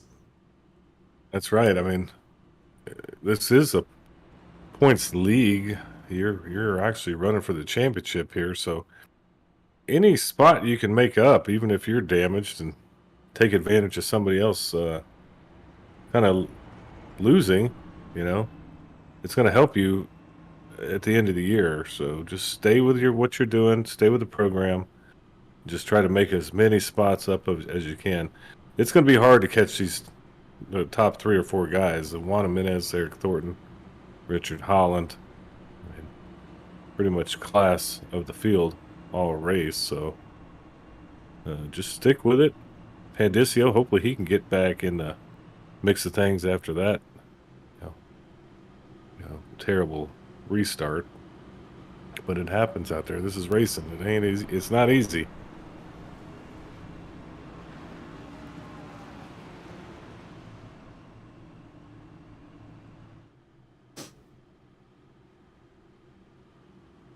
Yep, as the field gets all stacked back up and ready to rumble, Juan Jimenez and Eric Thornton up at the front. Richard Holland, Toby Blakesley up there as well. Cody Williams, Chris Muth Jr., 33 Paul Ferdiani, Nathan Stanley, Richard Hurst, and Vince Short all up inside this top 10. Stubbs just outside of it. Same thing with Jason Kraft, Derek Welsh, Seth Hawley, Ryan Pandicio. Be on the lookout for him to make a charge here, as they're going to have just over 45 laps left to go here. And John Buckley, this is where we're going to rely on your knowledge here tonight. Do you think these guys are going to have to make at least one more stop here? I think it's going to be maybe a little bit too much to ask these drivers to save that much fuel in this final run. It kind of depends on the caution situation. If we do get at least one more, I mean, that in itself is going to save some fuel. As we go back to green flag racing here, Juan Jimenez, great restart there, jumping way out in front of the 22 and 11. Much cleaner restart there as well, as they send it off down into turns 1 and 2. Oh, we got contact going on. Almost 3 wide, beating and banging action here. You got the 3, the 76, and the 7 all getting into it there on that restart in turns 1 and 2. Vince Short now trying to move up the inside of the 7. Same thing with the 67, moving their way on up the racetrack, as they're still too wide racing here behind these guys. Yeah, talking about the 67, Nathan Stanley. One heck of a night, up 14 spots now in the top 10. And I love the paint scheme on that car too, that mellow yellow. New tires really coming out to play here, as both the 22 and the 11 move around that 2 of Jimenez. And it looks like the 14 of Cody Williams is going to be next. That's just the speed differential that these guys have here as they come down and across the line. The 11 getting up underneath that 22 machine, trying to challenge and get that lead back as they head off down into turns 3 and 4, or excuse me, 1 and 2. Yeah, the fuel only right there. I don't get that. Adam, do you? I mean, is that something you think you do? I mean, I wouldn't, but I'm not out here doing it. Look, Richard Hurst is moving right now on that 76 machine. Yeah, I don't get that one, but hey, that's why I'm not driving either. Well, how many tire sets do these guys get? 5. Okay. 5 total.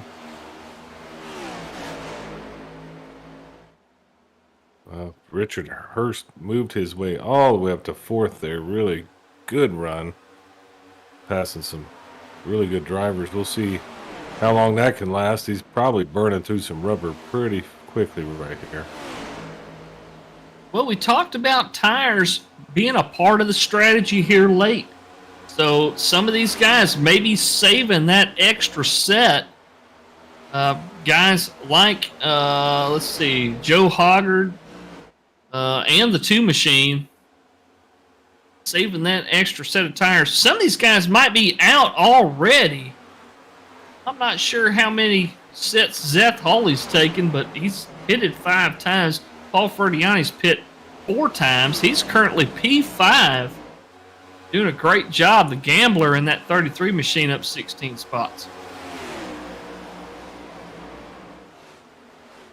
So we still got side-by-side racing action going on here right in front and around that one of Welch.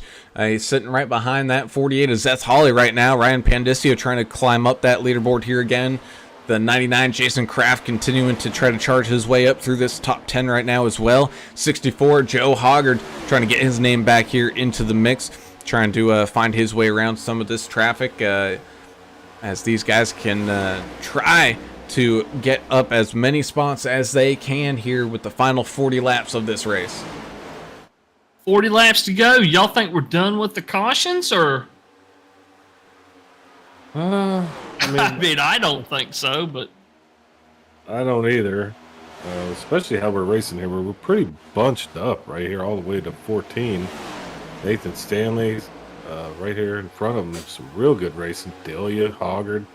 Look at Welch. Pandicio, Hawley, 99. Woo, he just 99 just got bump drafted there. Yeah, I don't think we're going to see this thing go caution free after this. yeah, I'm with Jessica. I think Lauren and her crew are going to have to do 2 more shots probably here before it's said and done. I think that's a good guess. Look at him right here. Oh, right behind, in front of Derek Welch. There is They're bunched up, aren't they? activity going on, real racing.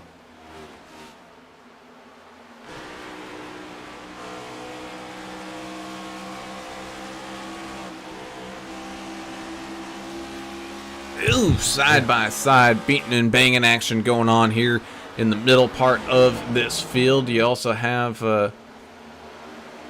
some guys trying to get back on up there and into this race. Double O Joe Bennett right now, side by side with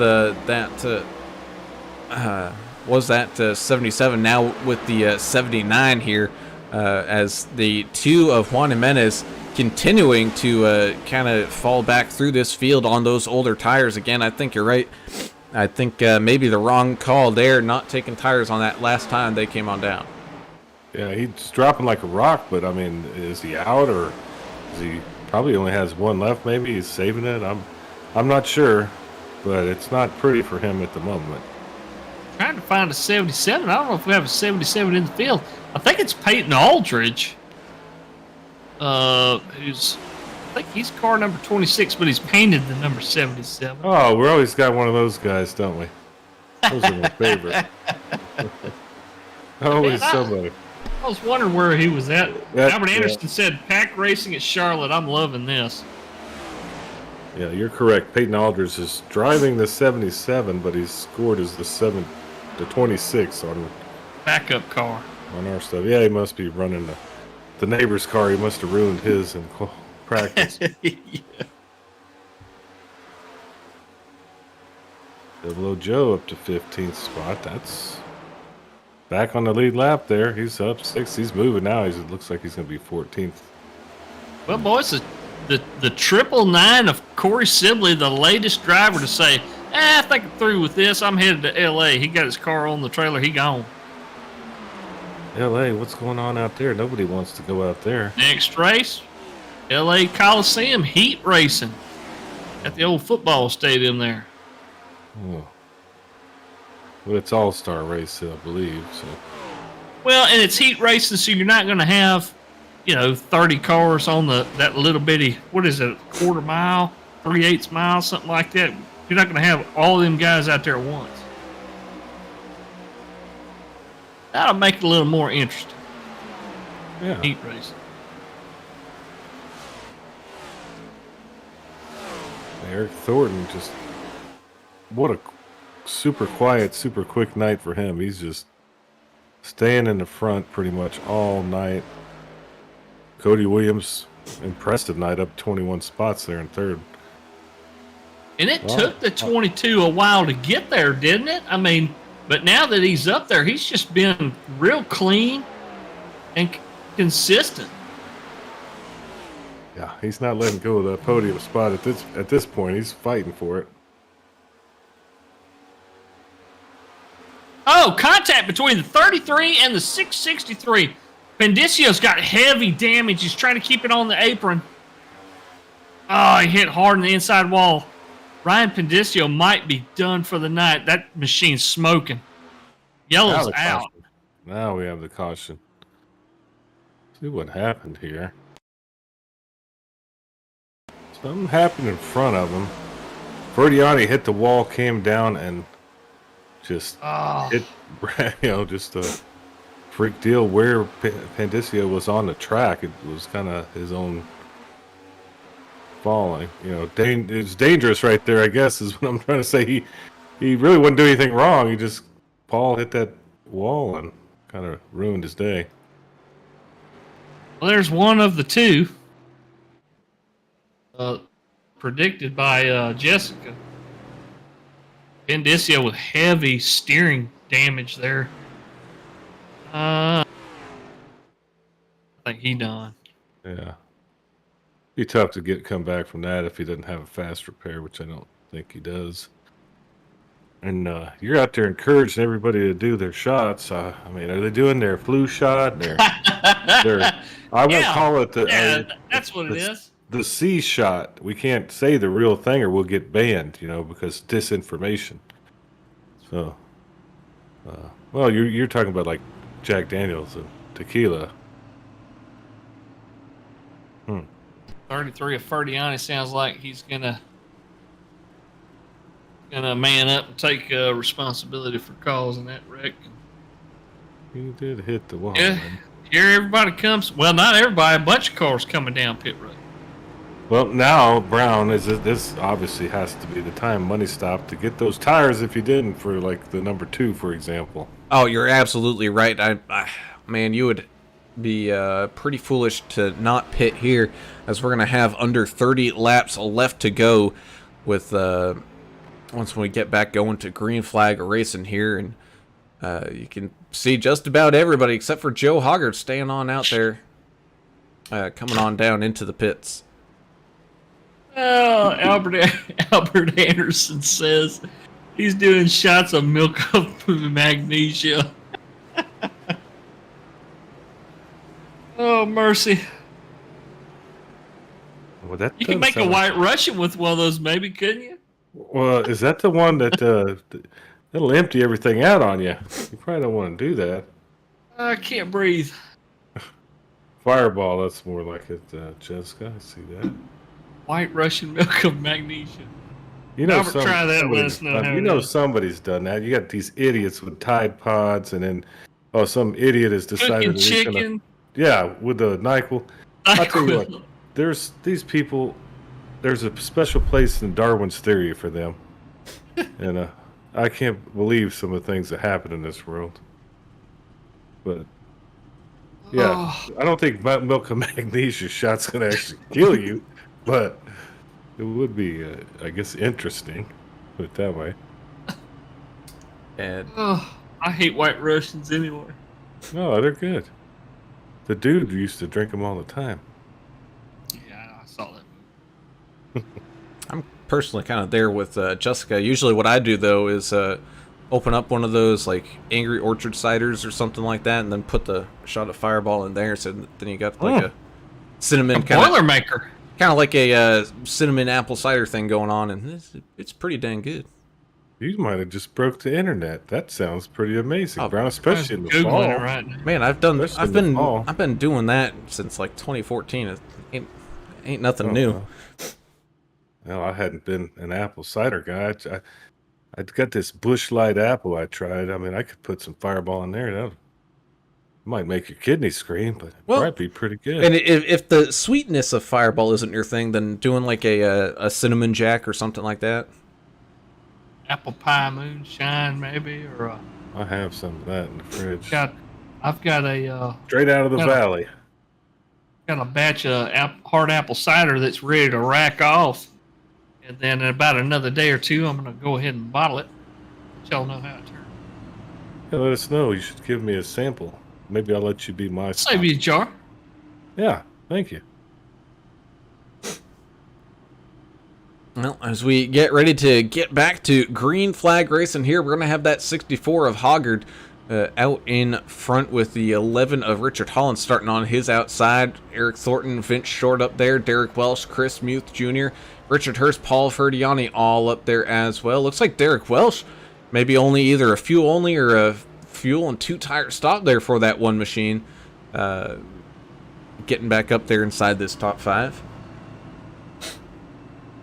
How about the man of the night, young Colby out there? Hopefully he's watching, as these guys dedicated this race to him, and Derek Welch has got that paint dedicated to him, and Down syndrome awareness. The theme of the night tonight. That kid that had been through a lot, told he'd never be able to walk, born with a hole in his heart, just overcoming all odds. To grow up as normal as he can. It's a normal, regular, everyday kid that loves to have fun and be outside and play, and it's just an incredible story. Yeah, it is. And he'll always have the recording of this, and he'll be able to look at that car. That car is really cool with him on it, and Derek's doing a good job tonight, moving his way up, back and forth in the field, but he's sitting P6, P5 right now, so let's see what happens here at the end of this thing. It does, as the pace car makes its way on down into pit road. 64 and 11 get up and a run here. Good start there from the 64 machine, able to jump out to a quick lead over that 11. The 22 is going to follow him here, shooting up underneath that 11 machine as they head on down to turns 1 and 2. Still got side by side going right behind them here. You got the 1 and the 3 side by side with the we got cars going up into the wall. We had one going down to the outside wall. That's the 76 of Hurst, able to get back up onto the track though. Well, he's saved contact between the 2 and the 48. 48 in the wall is going to check up a bunch of drivers. Everybody's saving it so far. I hate to speak too soon. Look at Doublefield is right in the mix there with Holly that just came off the wall. So hopefully he can hold that thing. Wow. This is where it's getting good, boys. That escalated quickly, and I expect to see a little bit more of that.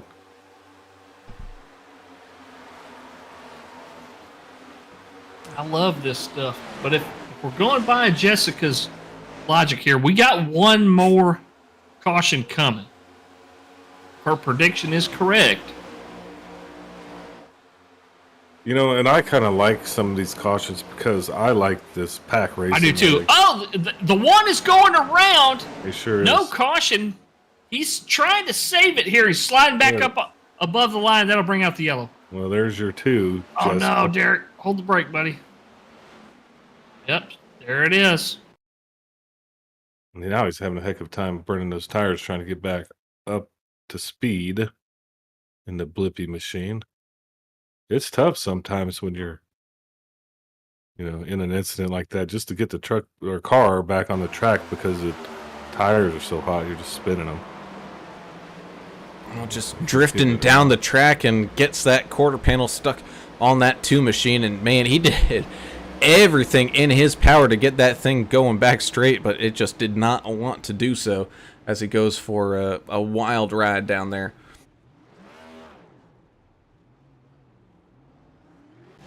Stack everybody back up once again. Does anybody have like a set of tires left that they can slide down there and put on for the final? When we go back green, we're going to have right at 20 left here probably. Well, if you did, then now would be the time to put some on because you may be able to. I don't know what's Hoggard doing there with a little concerned with his tires. Maybe he's got some little extra to put on there at the end. Well, he could be also thinking about. Well, he last pitted on 86, so I mean, even with these cautions, man, he's gonna be cutting it still close on fuel. Yeah, and that's all it looks like he got was fuel. And it wasn't a full tank, I don't think. Doesn't look like it. 4.5 seconds stop. Just with the You need time. 6 seconds or so to get a full tank, don't you? I think. I mean, not sure. Who's Lucky Dog right now? Dana Shepherd. Tom Barish looks like he's Barish? Okay, cool. 55 Cool. NTG. A cool paint scheme. I like that black and neon numbers. That's pretty cool. A lot of great looking paints out here, and a lot of them done by DEP Graphics, who's the series sponsor, not just for Cup Night, but Xfinity and ARCA as well. Really throwing all their support behind Numb Thumbs Racing League. Their business has really picked up since they started sponsoring folks here, and see them get a lot of business. They do. Nobody can touch their stuff as far as quality of work. DEP Graphics, go look them up on Facebook. You will not be disappointed. Send them a message and try to get a paint done for iRacing. What? You hadn't raced in a while. You need to get out there and have him build you a paint. Maybe we can hit him up, see if he can do a AAA broadcasting paint for us. Oh, that would be cool. I've been putting that off. I wanted to do one so I could do... Arts or project, isn't it? We got a project for that. So that way we could do, like practice laps and kind of like what NBC does in their car, and then, record a couple laps and then play it at the beginning of the race. But I'm very good at painting cars and just been kind of putting it off as well. So maybe we need to get in contact with them guys. That's a good idea.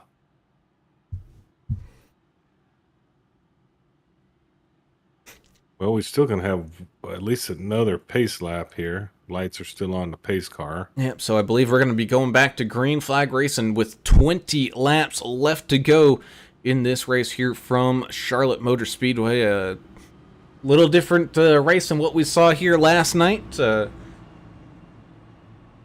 Having a green flag all the way last night to this one here tonight.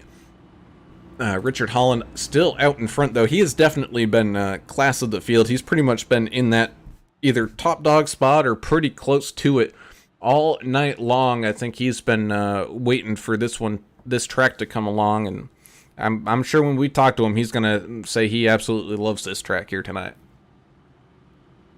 Yeah, he Said it, man. looks like he loves it. He's been dominating this thing. It really takes something crazy to knock him out of here, but I don't know. Man, we hadn't had any spam tonight. Is there any spam in the house? Oh no! Don't call them to us. I want to see if it works. I want to see if Zuckerberg is listening to me. It might work. I'm just checking. It's a test. Again, that's Facebook. He doesn't have anything to do with Google. He owns the world. He might. Yeah. So Nancy Boylan joining us. Thank you for chiming in there, Nancy. She said, "Run those leaders down, Jason Kraft." She's pulling for the driver of the 99 tonight. he's mid-pack. He's still got a chance at moving up in the top 10 for sure. This many laps left to go. Anybody that's on the lead lap really does have a shot, especially if they picked up 4 fresh Goodyears. Not as much a shot as a super speedway, but definitely a shot to, move up and get in that top 5. So, Well, you never know. We've also seen some hard racing in and throughout this field. So we'll just have to wait and see as the pace car comes on down into pit lane. Holland and Thornton going to lead us off down into this quad oval again. Green flag racing one more time here from Charlotte Motor Speedway. Great start there for Holland, getting way out in front of that 22 and the 15. Still way out in front as those two go beating and banging down through turns 1 and 2. Still side by side as they make that exit. Oh, got some people up into that wall. Paul Ferdiani, one of those guys as well, kind of scraping that outside wall just a little bit, but able to keep it off of it for the most point, as we still got a ton of people racing around here. You got that 2 of Juan Jimenez. We saw him charge up through the field once. He's trying to do that same thing again here now that he's got those fresh tires, hunting down these cars and ticking them off. You now got the 23 of Mark Collins trying to get around that 64 of Hoggard, running that low line. 00 Joe Bennett's also going to have to make some evasive maneuvers there without trying to get pick maneuvered there. Yeah, they're still running pretty close right there. Not wanting to let off. They know that the end is in sight here. It's coming soon. Joe Hoggard's sticking to that inside line of several drivers going around him on the outside, including the 14, the 99, and here comes Derek Welch in the 1. Well, is he out of tires? As he last pitted on 86? They have. No tires, so. Oh, we got cars going. Beating and banging, yeah. How'd they survive that, Brown? I don't think he did. 76 of Richard Hurst with some pretty heavy front right damage. I think his steering is pretty shot coming back down across the track. After the 1. The 1 lost it coming out of 4. Oh, now he blended right up in front of the 79. Hey. Derek apologizing to the 79 for doing that. He got a little ride on the infield there. I can't believe Hurst held on to that thing, got into pits without anybody else getting taken out. That was an interesting one. Well, we saw there for a second the 11 of Holland trying to run away from everybody here, but not quite able to do so, as the 22 Eric Thornton catches right back on up and is sitting on that tailgate right now, trying to maybe try to figure out a way, maybe save just an extra like half a lap of rubber to make a last minute push to get around the 11 machine here on this final lap. Juan Jimenez continues to charge up this leaderboard, now catching up onto that 33's rear end and trying to figure out a way to get around him here.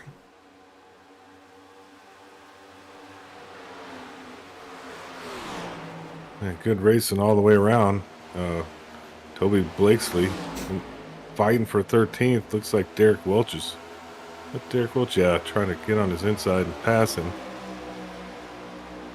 Ooh, it's what like English says. It's ramping up out here. It is. It's getting close to finishing time and ramping up. And Albert Anderson's ramping up the laughter out there on YouTube land. I told him, I said, you're going to have to take another shot of milk of magnesia. That caution. He says, yeah, I'm going to have to watch the rest of this race on my cell phone in the commode.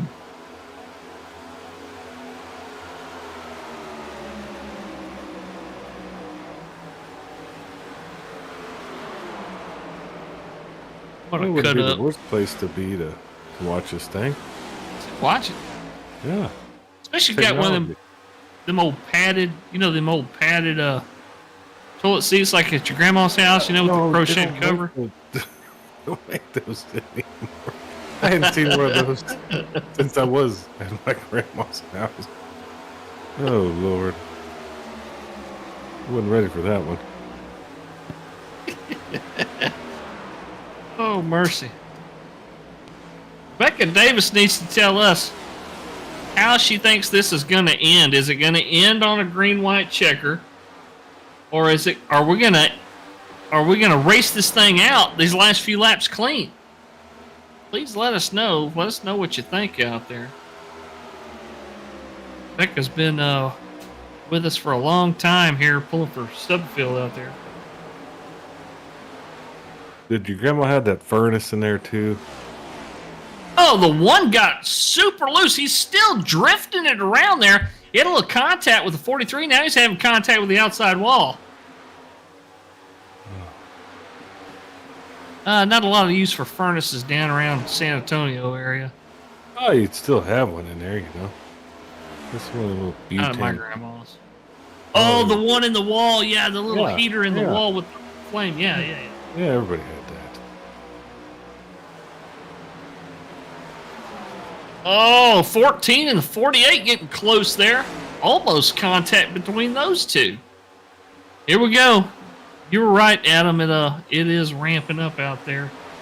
And Papa Joe Bennett says they need a caution out there. Final 10 laps left to go here from Charlotte Motor Speedway. We still got Richard Holland out in front, trying to continue to add a little bit of buffer time here between himself and that 22 Eric Thornton. Vince Short not too far behind Eric Thornton here, as Juan Jimenez continues to try to trundle his way on up through this field. 9 laps now left to go, heading down the back straightaway into turns 3 and 4. Still have a great fight going on back here. This is a fight for the top 10. Got the 48 Zeth Holly Ferdiani. Oh man, we got cars slicing and dicing, picking and choosing their lanes here, as here comes the 43 with a big head of steam here, trying to make up some ground. I was watching that from the blimp. I thought it was all over right there, boy. I thought we were going to see a pile up. Wow. 33 in the wall. The gambler up there, Paul Ferdiani, scraping the outside wall. Right there on the back stretch. 14 in the wall. He got big time loose. So much contact all over the track. It's hard to keep a handle on this. Yeah, this is where they're sitting it right here.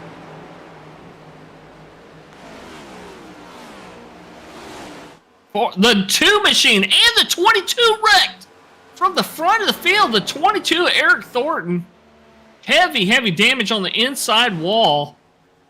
The yellow is out now. I don't know for what. I got a feeling it's probably for that incident with that 22. Let's go ahead and watch back at this one. Oh man, it was basically 3 wide here, and the 2 just barely gets a piece of that 22's bumper, sends him hard into that outside wall, and man, when that suspension gets damaged, you have no control of it, and he goes flying down into that inside wall, and boy, oh boy, was that a hard impact. The 3, Chris Muth Jr. benefited from that, able to jump up a spot. The 2 was able to maintain position here. And if you're Richard Holland, who was trying to build up that gap, this is not what you want to see, as we're going to have a green-white checker finish here tonight. I don't know if it'll be an official one, but we will definitely have one here tonight. Yeah, Papa Joe saying, well, there's the caution that Double O Joe needed. I'm still unsure why the caution came out, because the affected vehicles were off the racing surface, but I guess they were slow enough or long enough that iRacing decided to throw that. We have iRacing throwing cautions. It's a robot throwing the caution flags here, not an admin. Eric Thornton done for the night. Oh man, there are some heated people out there. Oh man. This ought to be a good review of this thing. There's going to be some angry people. So, if we were a bigger operation, boys, we'd have somebody working during the week putting together a radioactive segment like they do for NASCAR. I would love to be able to do that. We just don't have that kind of time during the week. I would love to do something like that. Especially for nights like this, man. It's just been something else out there. Yeah, a lot of... gotten pretty heated. That's for sure. But, I mean, that's just part of racing, isn't it?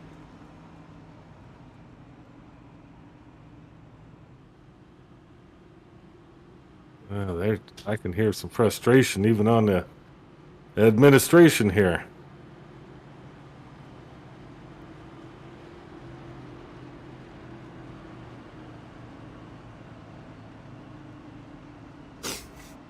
Indeed, as we're going to be coming on down to it here. Everybody pacing around behind this pace car. How many, I think we have, if we do get an official green-white checker, I think we have, 3 attempts at it? I don't know. I have to go look. It's hard to decipher which. Because they don't show in the info tab during the race. Yeah. I'm going to go back and look at the schedule and see if I can see it. Yeah, do that. Get back on the interwebs and look. Covered, homie. Yeah.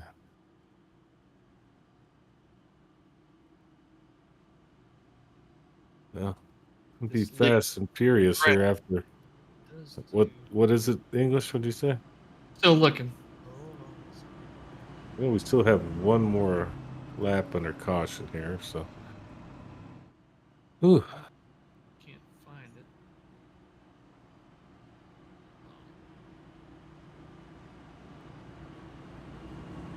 it. Searching. You guys kill some time. You're worse than the Googler. Is it pulling up a bunch of ads? That's what I hate when you're doing the search on the Googles. You ain't. I can't see it. That's fine. It's they come down and across the line here. Lights on the pace car are off, so we're having our first attempt at a green-white checker here. It's not an official attempt, so there's even possibility for more bonus racing action here. And we get ready to get up there and get this one started, but we always love green-white checker racing here because you never know what's gonna happen. The 11 and 15 starting up at the front, 3 and the 23 right there behind them, the 00 and the 67 there as well, 48, 99 all inside this top 10. The 1 and the 7 is there as well, but don't you worry there, fans of Stubbs. He's still up there in 12th. He's got a chance at fighting for a top 10 here tonight. 33 of Ferdiani, as well as the 26 of Peyton Aldridge, all up there with a chance to get some good spots. Green-white checkers, basically, they take the green flag. Next time they go around the track, it'll be the white flag. And once when they take the white flag, there is no more cautions. They race it to the end, so it doesn't matter how many people wreck or anything like that. We could have everybody but 2 cars wreck, and there won't be a caution here. So it all matters on if that leader crosses that line to take the white flag. As the pace car comes off down into pit lane, it's time to buckle up, strap on that drinking helmet, and throw inhibition out the window.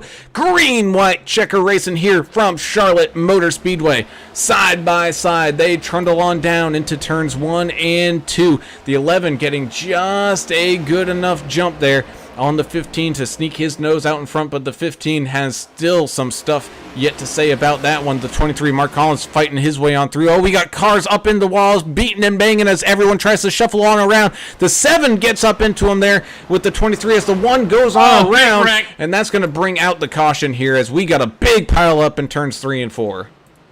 So this will be your first official attempt. We do have 3 total. Yeah, the 1's got heavy suspension damage. I think he might be done.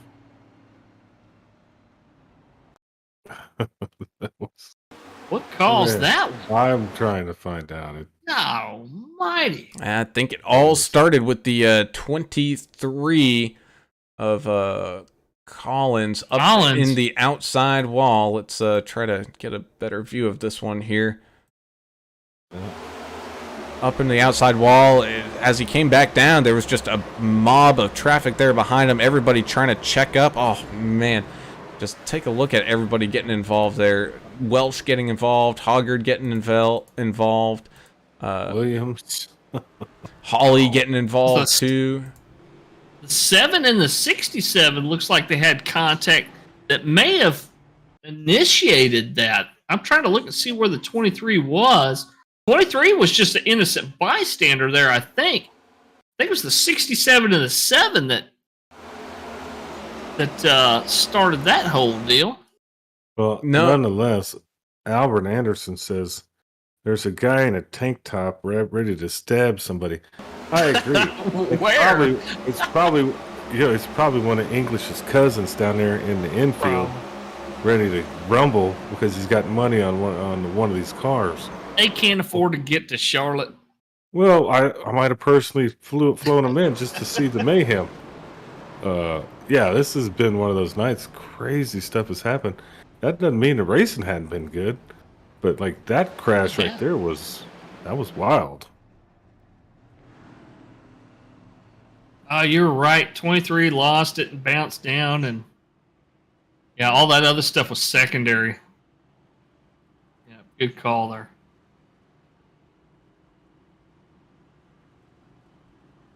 And Stubbs looks like he's making on out. Little damage there, but it looks like he's gonna be a-okay. Let's go ahead and watch from his nose here as he was kind of dang near right in the mix of this thing, just in front of him. Oh, gets that back bumper of the 67, who makes a great move. Nathan Stanley down onto the bottom there, so just gets into him a little bit there, but looked like a pretty clean run for Stubbs there as we head back down onto the track. We got 11 of Richard Holland still up at the front. Vince Short, it looked like he was going to try to make a run there down that back straightaway, just maybe not quite enough speed there. So it's going to be interesting to see how these guys really pan this one out for these green-white checkers.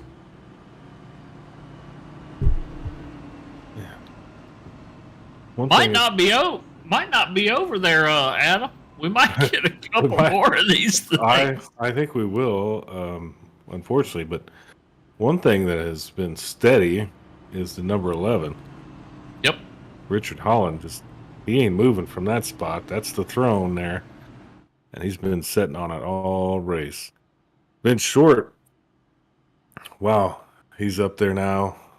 Chris Muth, Double O Joe Bennett, Jason Kraft. I mean, we've had some changes here in that up front, except for the number 11. Old Dutch Holland up there started on the pole and just hasn't let it go. He's been up there all race. Yeah, and everybody's And, favorite driver, number 79, Timothy Stubblefield's up to 7th place. He's moving on up. Sure is. Just Like George and Wheezy. Ooh, man, that was a fun show. All the way to the top. Deluxe apartment in the sky. Richard Gray's with us out there saying, "What's up, Triple A?" Oh, man, I thought he was hard at work somewhere on the roadway. Well, hey, look, if rain happens, construction stops. Jessica Stubblefield says, "My nerves are just shot." Rebecca Davis says the same thing. Oh, goodness gracious. That's what the shots are for. Yeah, calm yourselves down out there. Good call. Brown gave you the best concoction you could ever ask for the, That's right. especially for the fall. Experimentation. Let's rack them up and do it again, guys. That indeed, as we get ready to go back with another attempt at this green, white checker racing here.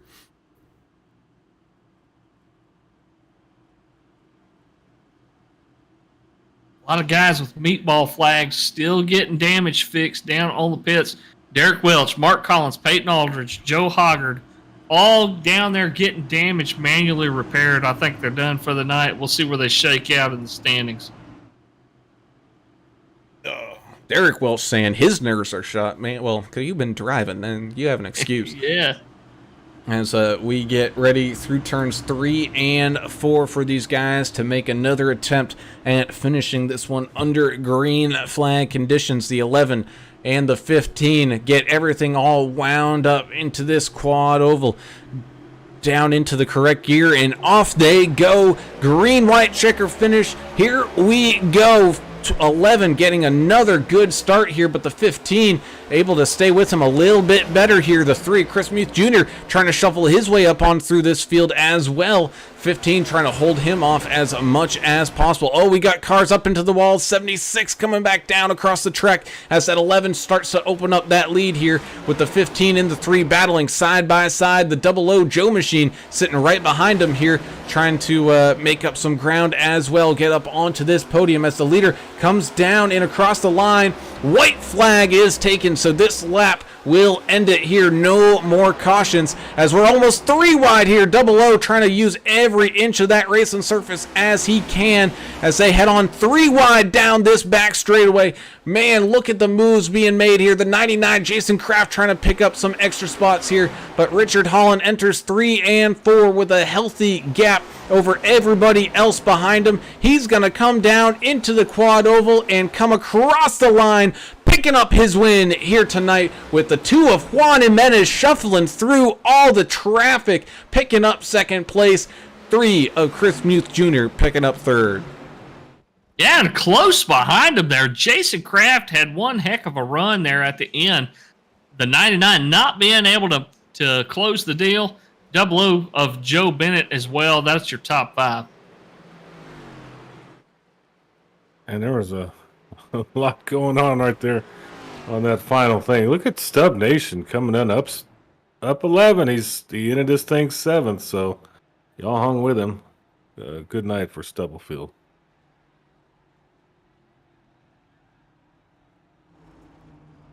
Now, the 11 of Richard Holland is going to celebrate this one down there by burning whatever rubber is left on those tires down to the rim.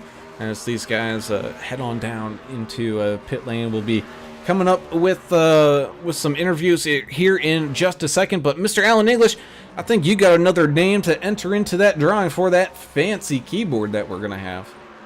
Yes, sir, we do. Yeah, that keyboard's awesome, by the way. It's a mechanical RGB light-up keyboard. Easy to see at night. I own one. It's not the same model or anything, but it is similar. Rebecca Davis is...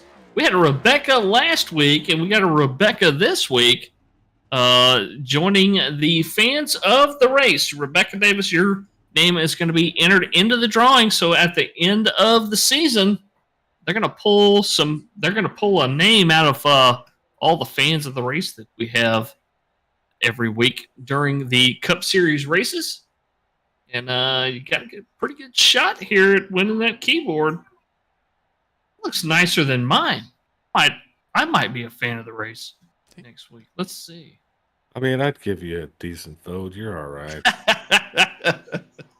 Ain't kidding. As we head on down to that podium, as our third place finisher here tonight, Chris Muth Jr. fights his way back through this field on that final few stages of this race and is able to take home that podium spot. Chris, man, it looked like it was a fight from the beginning. These cars were tough to drive around here at Charlotte.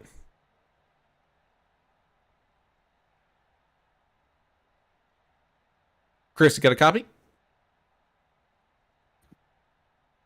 Chris might be taking a much-needed no, he went personal break. Yeah, he went to get him some Budweisers. Oh, there he is. He's back with the Budweiser.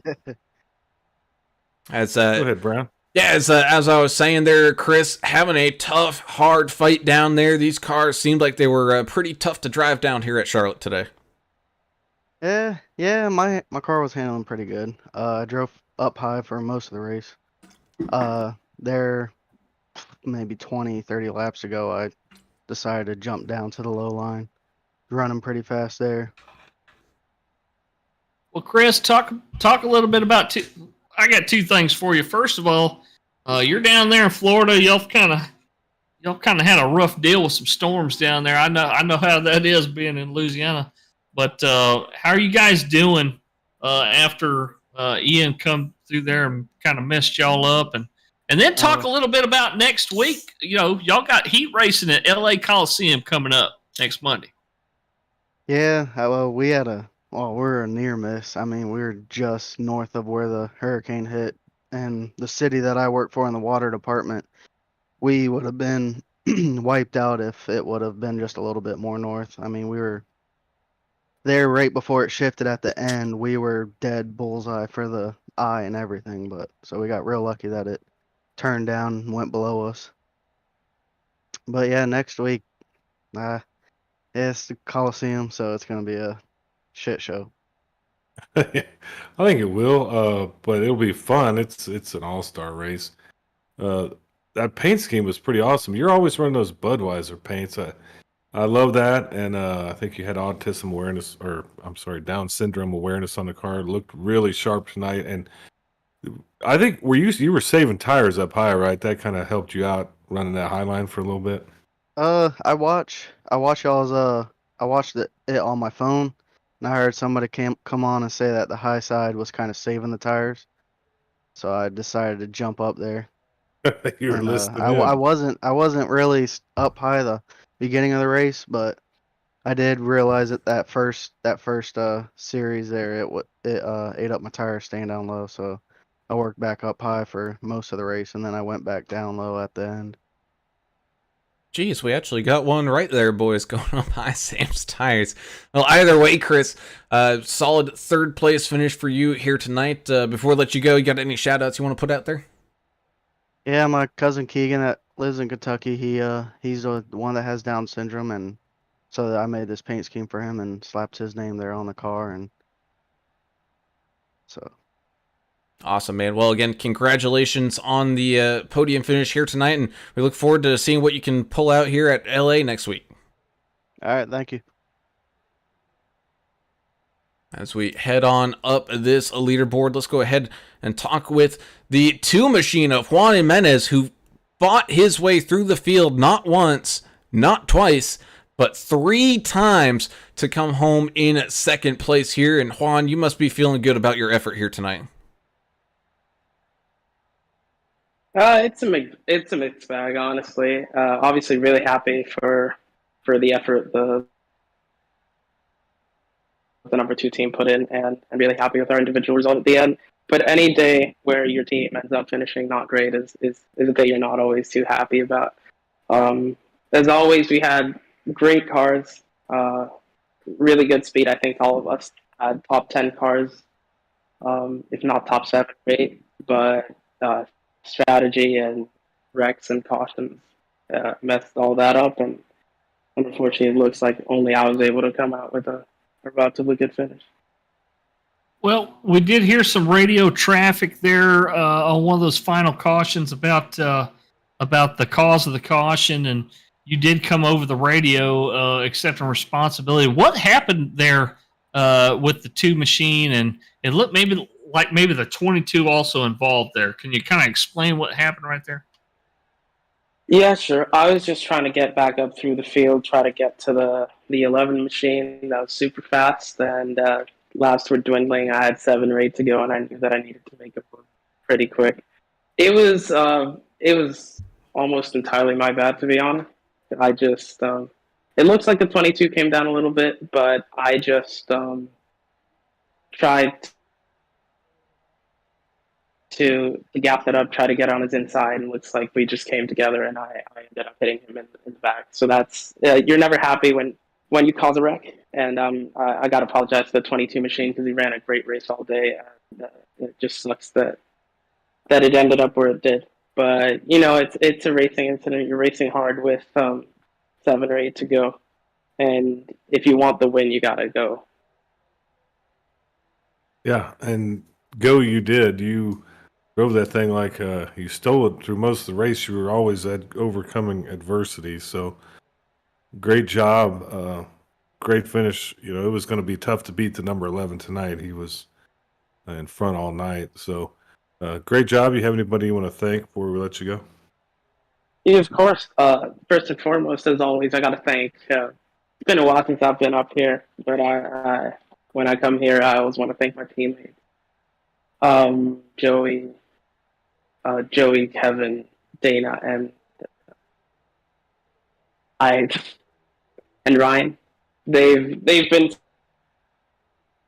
supporting me throughout this entire season. We've been working so hard to be so fast at all these tracks and just trying to help each other with everything. And it's been working out absolutely fantastically for DEP. So just happy to have a team owner that's supporting us. Happy to have a team that's so tight knit, so successful, and just excited for what's coming for the rest of the season. Got to thank Derek Welch, as always, the big man in the sky, the owner of the league, for always showing up with these good races. Usually it's 2 or 3 cautions, as you guys would know. This one was a bit more than that, but it's always great racing with these guys, and just excited to be back 2 weeks from now for the All-Star race. Awesome, Juan. Well, we appreciate you taking the time to talk with us here. Good job here tonight with that 2nd place finish, and we look forward to seeing you here coming up next week. Yeah. All right, and so with that, Holland is not joining us up here, but I don't know if he knows about joining that podium chat. So we'll try. Give him a couple extra seconds here. Juan Jimenez, it says there is Santo Domingo. I wonder if is that Dominican Republic, Santo Domingo? Yeah. Because that's a huge city there. Well, we could do the race. Hold on a second here. We'll try Richard. So we're with the 31 the 11 of Richard Holland here. Richard, got a copy? I got you. Hey man, congratulations. A big time win here tonight at Charlotte. You definitely looked like you were very comfortable up at the front, pretty much leading this thing from the get-go. Kind of getting down towards it though, you were starting to have some challenges there from that 2. We also saw from 15 there at the end, as well as the 22 of Eric Thornton. Yeah, I knew them guys, they were strong. They were just in traffic a lot of the race. You don't really know what you got. And, as a competitor, you're out front all night. You don't know what they've got either, until they get up there and a little bit of clean air and get racing. So I figured, that would happen. I was kind of ready for it. I figured I was going to have to drive a lot harder when they were up there, and that's what we did to try to protect the position. But yeah, this thing was really good out front. Clean air obviously helps. I was able to run my race how I wanted to, and I didn't have to overdrive at a lot of those runs, and which helped me on the long run. So that was a big deal. So something I noticed by watching you all night in that number 11 cat machine was you're not a mirror driver. You're not a guy that's worrying about what's going on behind you. Like you just said, you're racing the racetrack in front of you. You go wherever you want. Me as a guy who likes to chase people down, we saw some guys kind of trying to play games with you and put pressure on and act like they were going to try to go down low and stuff like that. Did you pay them any mind? It didn't look like you did. You just kind of stayed the course. Yeah, I mean, you just kind of, have an idea where they're at, make sure they're not, dive bombing you or whatever. But I've turned enough laps at this place that I know my line, and, I just wanted to stick to my strategy and run my line because, that line may not be the fastest for 3 laps, but it's, probably the fastest on the long run, so, but yeah, I just wanted to stick to my line, do my thing, no matter what anybody else was doing around me, and it paid off. So. Yeah, it sure did pay off. You were up there all night controlling the race. Great job. Do you have anybody you want to shout out or anything before we let you go? Yeah, I want to thank my buddy Cody. He races for Derek's team there, and he helped me all out with this car. I just bought this thing tonight, so I only turned 31 laps of practice before the race started, so I didn't really know that much about it, and just kind of learning it as I went and how to drive it and how I know the car is heavy and it burns off the right front pretty easily. So I want to thank Cody for giving me some pointers there in practice and helping me out a lot with it. So just thank everybody that showed up to race. It's a good race. Thank you guys for doing the broadcast. These broadcasts are something that I know myself and a lot of the competitors like to go back and watch these things. And so we appreciate you guys doing that for us. And thank Derek for everything he does for the league. I know he was trying to do admin controls and everything tonight, and that's a pain in the ass, and it's just hard and makes it rough for him to, work strategy and just focus on the race. So I feel bad for him, but feel bad for anybody that had any trouble, anybody that had a good race, happy for them. We had a great race, and it worked out for us, even though we had the green-white checker there, and I didn't know what was going to happen. But, yeah, good race, and worked out great. We got the win. Well, congrats on the win. We know you're from coastal Maine up there, and it's starting to get chilly down there. Y'all starting to touch some 30s, and it's starting to kind of get chilly up there. Hey, how do you say the name of your town? Is it Machias? How do you say that? Machias. Machias. Okay, Yep. Cool. I wanted to get it right before we said it on the next Yep. broadcast. And it was 24 the Sunday morning when I got up. Oh, dead good. Lord. Oh. Lord. It warms up during the day, but in the wintertime it gets really, really cold. I mean, way below zero, 10, 15 below zero. You'll be inside iRacing all winter then. That'll be You're cool damn right. to watch you. He's Good going to deal. get better and better, but yeah, For man, sure. you could tell that you definitely put in some laps at Charlotte before you really dominated out there. Yeah, appreciate it, man. Like I say, I've been doing this for a while, so I kind of know what works here, and I knew what I wanted to do. I just needed to run enough laps in practice and to start the race to get a good feel for the car and be able to make it do what I wanted it to do and not smoke the right front off of it. So we were lucky enough to do that fairly early, kind of at the end of practice even, and so yeah, we made it happen. Awesome, Richard. Well, we thank you for your time, man. Congratulations on the win here tonight, and we look forward to seeing what you can do here the rest of the season. Thanks a lot, guys. Appreciate it, man. And that is what a main accent sounds like, everybody. Oh, yeah. I enjoyed that. Heard a few of those over the couple Yeah. of leagues that we've I covered. bet I'd like to go up there Main and guy. go moose hunting up there with them or something. That sounded rough. I want some lobster, boy. They're tough up there in Maine, I believe. Oh, Lobster's just a giant crawfish. I want some lobster. I would go for some of that too. Oh yeah, he's way up there. It's like a 5-hour drive from me, which is saying something. You thought you were far up north, boy. Yeah, he up there. Well, either way, we had some great racing action out there on the track here tonight, and we have to kind of break this one down and tell everyone where their favorite driver finished here tonight. And that starts us off with that 11 machine picking up the win here with the 2 of Juan Jimenez up 17 spots. He's tied for the hard charger of the day. So great job from those guys. Same thing with the 3 of Chris Mute Jr. up 12 up there in third. So good run there. 99 Jason Kraft making some moves here late, up 13 spots as well, finishing in fourth. With the 00 Joe Bennett finishing up 15 spots there in fifth. Vince Short, not as impressive as everybody else who had double-digit gains. Still did pretty good, though. Up 6 spots to finish in sixth. With Stubbs, Timothy Stubblefield in the 79, up 11 to finish here in seventh. He just kept that car clean, and he did a great job here tonight. 67 of Nathan Stanley as well, up 15 spots to finish here in eighth. With the 55 of Tom Barish, your other hard charger of the day, up 17 spots to finish in ninth. With the 97 of Dave Hoytzeman, he got involved in quite a few incidents there, but was able to hang on and fight his way onto a 10th place finish here tonight. The Gambler, Paul Fardiani in the 33 machine, up 10 spots. He'll finish in 11th tonight. Richard Hurst involved in a couple of wrecks tonight. The 76 machine will finish in 12th place. Zeth Hawley, trouble early. He'll still finish on the lead lap here. The 48 machine racing in VR tonight, down a couple spots, finishing in 13th place. Newcomer Toby Blakesley in the 7 machine finishes right where he started in 14th place.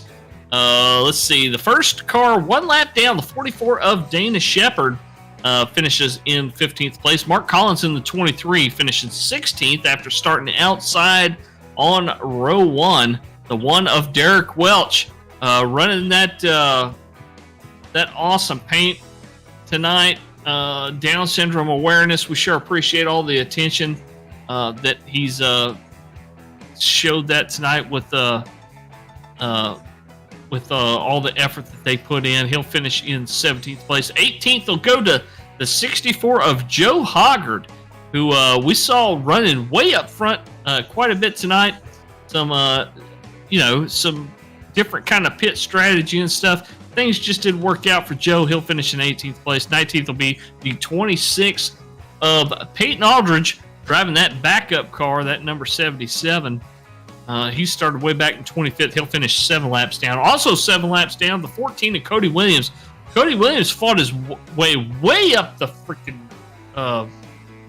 leaderboard tonight, and it just didn't work out there in the end. But Cody Williams, he'll round out your top 20. Yeah, speaking of being way up there, the 663 of Ryan Pandicio just had some problems down 17 spots here in 2021st. Ended up 22nd. The number 22, Eric Thornton, down 15 spots. Another rough one for him. 23rd place will go to the 43, Kevin Delia. He was up there. He's also down 10 spots. So there's a theme here at the back end of this field. These guys had a rough one. 24. 24th place will be 72 at Carson Conway. He's down 8. 25, Corey Sibley, then the 999 ended up 25th. And 26, rounding it out, the number 27 of Gavin Ray. As that rounds out tonight's racing field, we thank you all for tuning in and watching, as always, because you guys are the reasons why we do this and have such a great time, as all you fans out there. So we appreciate the time and effort you guys put in to watch your favorite racers here on the broadcast and support us. And we always look forward to having you out here each and every single night. And just a reminder, just hit that subscribe button, ring that notification bell, and if you like the video, hit that thumbs up.